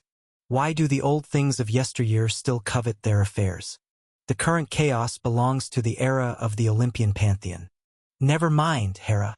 As the king of all gods, I can always tolerate those dissenters, as long as they aren't as mad as that rebellious child. As my heavenly empress, you should also demonstrate your magnanimity, said Zeus. With a slight wave of his hand, compared to Hera, Zeus seemed completely unconcerned about Andrea's previous speech. Lies do no harm, but the truth is a swift blade. all built on equal status and power. No one gets angry over an ant's provocations. They find it amusing most of the time, unless they are in a foul mood and simply crush the ant on a whim. And Andrea, it was clear she was but an ant in Zeus's eyes, even though he was only observing through the eyes of his followers. As the reigning divine king, he had already discerned certain details about her, such as her probable role as a godhood practitioner, her concealed true appearance, and the iapetus he had noticed earlier. As Lane had previously suggested, using the power of the serpent of the central court for a transformation might indeed possess very potent effects. It could deceive the majority of deities, allowing them to be fooled by a false exterior, but this certainly did not include Zeus, who had already partially completed the sovereign ritual. He was able to see the issues just as Lane had thought. Although Zeus had realized something, he had no intention of disclosing it. Among many professionals of the mortal world, godhood practitioners are the least regarded by the gods, since they can never pose a threat to deities, and their actions are often directed by divine will. A godhood practitioner criticizing Olympus for the destruction of the Bronze Age clearly doesn't represent her own views. It likely isn't Athena. His dear daughter wouldn't do something so blunt. Quietly, has this deity of the old Titans era aligned herself under my daughter's command? Then there's this disguise. Previously seen through a layer, Zeus couldn't discern it clearly. Now observing in person, he noticed several discrepancies. Athens was suppressed by many kingdoms, yet a single mortal stabilized the situation. When the gaze of all gods turned toward the mortal realm, his own daughter had already acquired such schemes. If it hadn't been for the grand sovereign ritual, Zeus doubted whether even he, the divine king, could see through the deception. Truly a daughter stronger than her mother, and fortunate that the son stronger than his father hadn't come to be. Such methods of forming alliances and increasing power right under his own eyes indeed were startling. He secretly celebrated his past decisiveness. After so many years, the image of Métis had seemingly blurred in Zeus's memory. That was the right choice, and now he was about to make another correct decision. She has arrived. Suddenly, a deity spoke softly inside the great hall. Lane, slightly lifting his head as the portal opened, soon sensed the presence of the newcomer. Under the gaze of all gods, the god of West Wind entered the hall first, followed closely by a tall, blonde girl. At this moment, her appearance was not inferior to the deities in the temple, but in Zeus's eyes, once the covering dissipated, she was just an underage mortal. Letting a woman choose the most beautiful goddess. But this too can be considered fair. On one seat, the god of heavenly light, Ether, nodded slightly. Beside him, his sister and wife, Hemera, the goddess of daylight, seemed eager to try. She had not participated in the scuffle for the golden apple, but that was simply because reason had prevailed over desire. No goddess did not wish to receive this honor, and she was no exception. And if she were chosen by this mortal without a struggle, probably no one else could say anything. Zephyrus, my friend, thank you for bringing back this wise mortal. You never disappoint me. Laughing, Zeus could clearly see that now in the hall, regardless of whether they had tried to snatch the golden apple before, the goddesses had all perked up. The ownership of the most beautiful goddess could bring strength to those who crave it and honor to those who seek it. No one could resist it, and even he who had caused all this could not stop it now. But Zeus did not want to stop it. Sitting on the golden throne, the divine king took back the scepter from Zephyrus. You've worked hard, my most loyal friend, and the victor of the mortal assembly. Rising from the golden throne, Zeus behaved especially courteously. I listened to your earlier debates, the splendid exchange of arguments. A pity the goddess of justice isn't here. She would definitely delight in this debate about justice. Well, I won't say more, victor from the mortal world. I think on the way here, Zephyrus must have already told you what to do. Because of Eris's gift, conflict has spread among the gods. But as the king of all gods, I will not allow this to happen. As I cannot invite the most just goddess among the gods to make the initial judgment, it shall be you, the most just and wise mortal, to make the decision. I promise you, whatever choice you make, the gods will not trouble you, and your name will live forever in the mortal world. Mortal realm, the assembly place where the crowd had not yet dispersed. At the end of the grand assembly, a deity descended, took away the champion, and invited her to attend the banquet of the gods. Regardless of which side they had supported in the debates or whether they believed in the gods, people were extremely curious about the outcome. Unlike the shepherd in the original myth who was chosen to determine the ownership of the golden apple, although that most handsome mortal was also a prince, he was not well known at the time. However, Andrea's departure this time had caused a tremendous impact, and people stayed at the venue, wanting to know the final outcome of the event. A beauty that captivates all beings.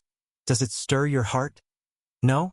That figures, you're still a child, unable to comprehend the adult pursuit of appearance, probably mistuned to play for the likes of Aphrodite. The scepter of ruling a kingdom, do you desire it or not? You don't? Ha! That makes sense, after all, you've always had everything, what use is there in power? And Amphitrite, she promised you control over ocean currents, to raise tsunamis to destroy your enemies. If she knew you were just plundered at sea not long ago, she probably wouldn't have made that offer. Sitting in the stands, Lane silently reflected on the various temptations Andrea was facing. It was rather ironic, the idea was to allow a mortal to make a choice for fairness' sake, yet the gods were still allowed to tempt the very person making the ultimate decision. This was all part of the routine for the chaotic gods.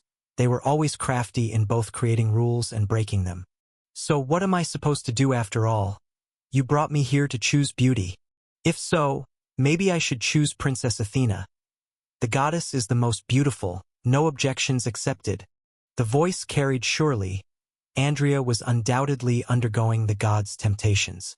After Zeus finished speaking, Andrea hesitated slightly but eventually agreed. After all, having come all this way, she had to make a choice to leave. And if she was to choose, it would undoubtedly be Athena, even though Athena had not yet offered her conditions. Don't rush. Athena is the last goddess you should choose. Athens has enough internal and external troubles. You wouldn't want to add more issues to your nation. This time, stirring up another conflict seems to be the best solution, though it's also an idea I had only after hearing about the debate in Athens.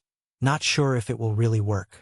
While speaking, Lane recalled a joke from the future regarding the dispute over the golden apple. If you were to replace Shepherd Paris and decide to whom the golden apple belongs, who would you give it to? Obviously, divide the golden apple into 3, give the skin to Aphrodite, for the joke goes that she's only worth her looks. Hand the flesh to Hera, indicating that the cuckold king gets nothing but the middle part. And finally, offer the core to Athena. Since the god king's brother died in the womb, this seed can be a small compensation. By doing so, the 3 goddesses would unite against a common cause, and wouldn't that solve the dilemma of the golden apple? It's unknown where this joke originally came from, but it indeed spread widely later, even inspiring some to write an alternative ancient mythological novel. However, Lane certainly couldn't proceed with such a plan. His mission was to quell fires. Shouldn't be a problem, right? Lane pondered. His arrangement was rather impromptu. He didn't know if it would work out. But there was no helping it. Who could expect to sleep through millennia? Come. Have you seen the deity I transferred to you? As a unique message was passed, a seductive and enchanting image appeared in Andrea's mind. She had never seen this deity, nor was there any statue of her in the mortal realm. But with such a distinctive appearance, she recognized it instantly. Let's choose her. She'll take all the blame, remember? Okay then. After hesitating for a moment, Andrea agreed. I just need to make a choice while you handle complicated strategies behind the scenes. It's quite a trouble, isn't it? Why don't you come and make the choice? Thus, in the temple of the ancient sea god, Andrea suddenly stepped forward, picking up the golden apple placed in front of her. At the same time, the gods who had promised her fell silent. It seems the gods' speeches ultimately couldn't sway your mind. Arbiter from the mortal realm, have you made your decision? Atop the golden throne, Zeus asked with a smile. Yes, regardless of external influences, the truth remains unchanged. And among the gods present, I had already made my choice long ago. With a slight bow, Under the nervous and expectant gaze of the gods, under Zeus's confident watch, Andrea turned slightly. Then at that moment, those millions of gazes seemed to turn sharp as spikes. "You are the most beautiful goddess in my heart, Your Highness." Whispers rose. "Who is she? Who is she?" The atmosphere among the gods was tumultuous, and although Zeus's expression remained unchanged, he was taken by surprise. He looked at the goddess who had taken the golden apple, undoubtedly also a beautiful deity, but why did she seem unfamiliar? Their eyes met, the divine king gazed into her eyes, hoping to discern something, yet for some reason, he seemed to see a pair of eyes both familiar and strange. "You? Who are you?" At the same time, in Tartarus, the 9th layer of hell on the 9th layer.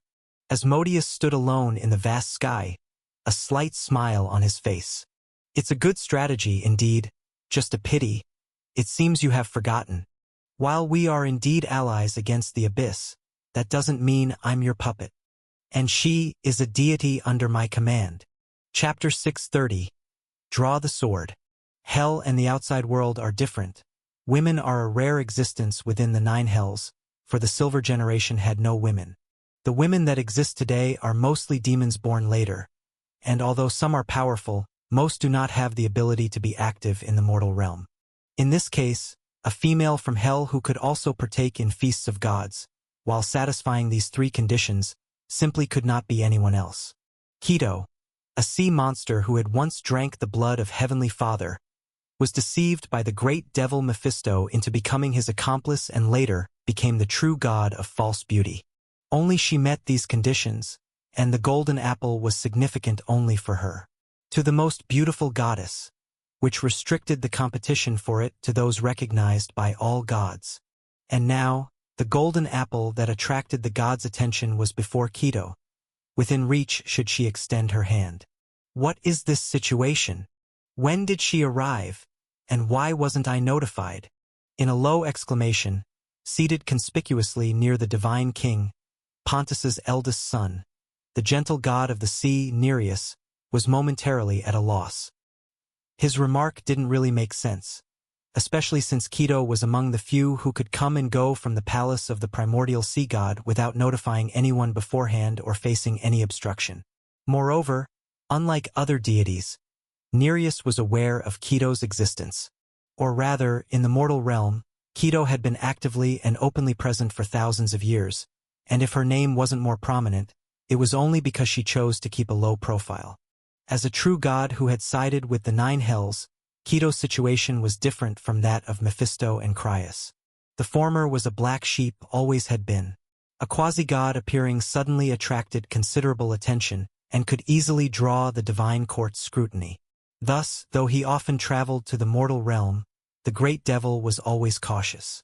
As for the latter, the original Crius was indeed a recognized god, but having been reborn, he faced a situation similar to Mephisto's. He was a black sheep now, especially after being reborn with a body that bore regional characteristics following the First War of the Abyss. Moreover, even disregarding his rebirth, he was a prisoner exiled by the divine court. If possible, Zephyrus and Poseidon, who took over his meteorological authority, would likely seize any opportunity to attack him. But Keto was different. She had left Olympus's divine feast voluntarily earlier when she first met Mephisto. Her departure from Mount of the Gods was solely because of Aphrodite. She was not wanted by the divine court, nor had she offended any contemporary gods or committed any crimes, so she didn't need to conceal her existence. The greatest fear Keto had previously, the real goddess of beauty exposing the authority she held under her facade of false beauty, no longer existed. As Mephisto had once promised, although it was difficult to change a deity's true form, being the inherent appearance they were born with, exceptions did occur. Thus now, even through the veil of authority Keto wielded, what was displayed before all gods was no longer her twisted half-snake, half-fish form, but a physique robust and full of allure. Her slender tail swayed behind her, and a pair of delicate sharp horns grew on her head, with the darkness and fire of purgatory swirling and burning within them. Though this still differed from most deities, just like some gods had wings, Keto's new form wasn't repelled by the gods like the Titans were. Instead, It was seen as a distinguishing feature. Even in the eyes of some deities, this was regarded as a special bonus. With a snap, it seemed like a long time had passed, but it was only a moment. Following a sharp snap, in the deathly silent Great Hall, Aphrodite's armrest broke in response.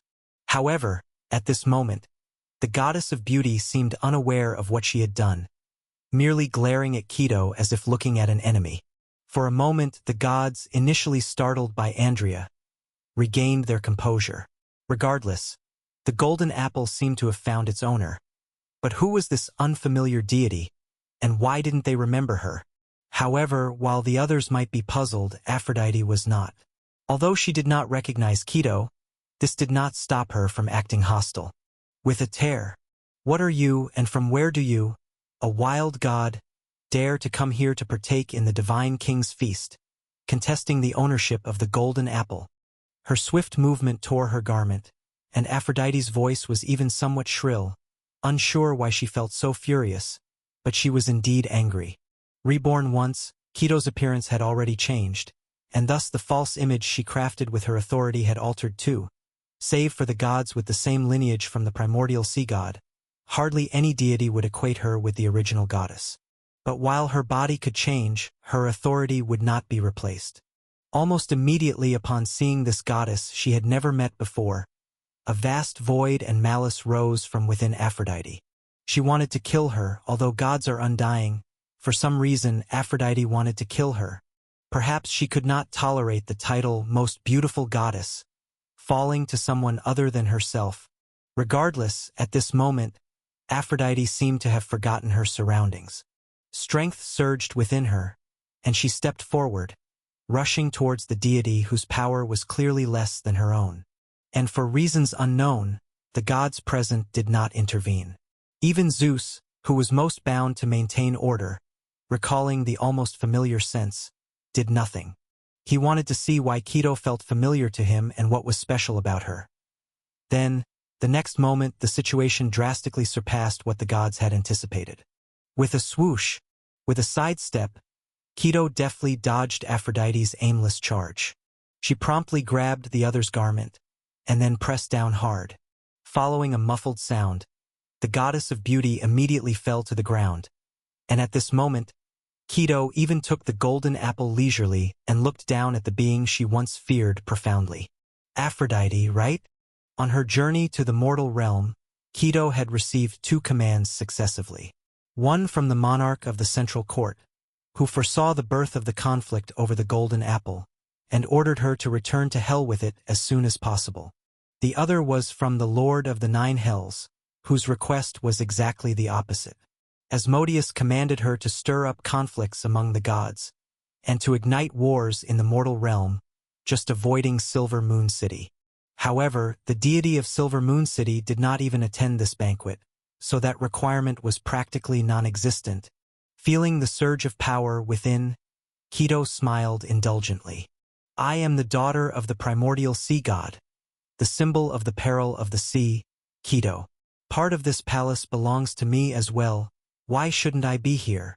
As for you, true to the weakest of the principal gods of Olympus, compared to your face, your combat power is indeed a joke." Aphrodite was still struggling, but even far across the sea, above the sleeping trenches of Pontus, the law's suppression on deities still existed significantly. When the advantage in divine power was leveled, the conflict between the 2 goddesses of beauty became a one-sided slaughter. Holding the golden apple, an intriguing thought crossed Keto's mind at that moment. She raised her hand and wrote 2 characters on the golden apple. Then, with a gentle tug, 3 pieces of the peel fell to the ground. While the bystanders had yet to react, Keto took a step back. She released her hold over the goddess of beauty and, with a backhand slap, stuck the 3 pieces of peel onto Aphrodite's face. Smack! Rooting into the flesh, even just a piece of the peel of the golden apple, which contained a strong life force, had an indestructible property. In the next instant, Aphrodite's cheeks were exposed before all gods. "You wanted the golden apple, but I think you only deserve a peel. You wanted to be the most beautiful goddess, but I think this suits you much better." Laughing loudly, Keto said disdainfully, "Aphrodite, aren't you going to thank me for the gift I gave you?" 3 pieces of peel, 3 lines of writing, only the middle piece stuck to her forehead was written by Keto. On the golden apple, only the character Beauty remained. As for Aphrodite's face, from left to right only to the most useless goddess. "Ah! Keto, Ares, you kill her for me." Initially dazed, Aphrodite hadn't even realized what had happened. But the next moment, she saw her current disarray in the eyes of the other deities. The flames of shame and anger almost consumed her. She frantically rubbed her cheeks, but the marks caused by the golden apple were clearly not so easily erased. In fact, as a supplement, Aphrodite actually didn't need to do anything.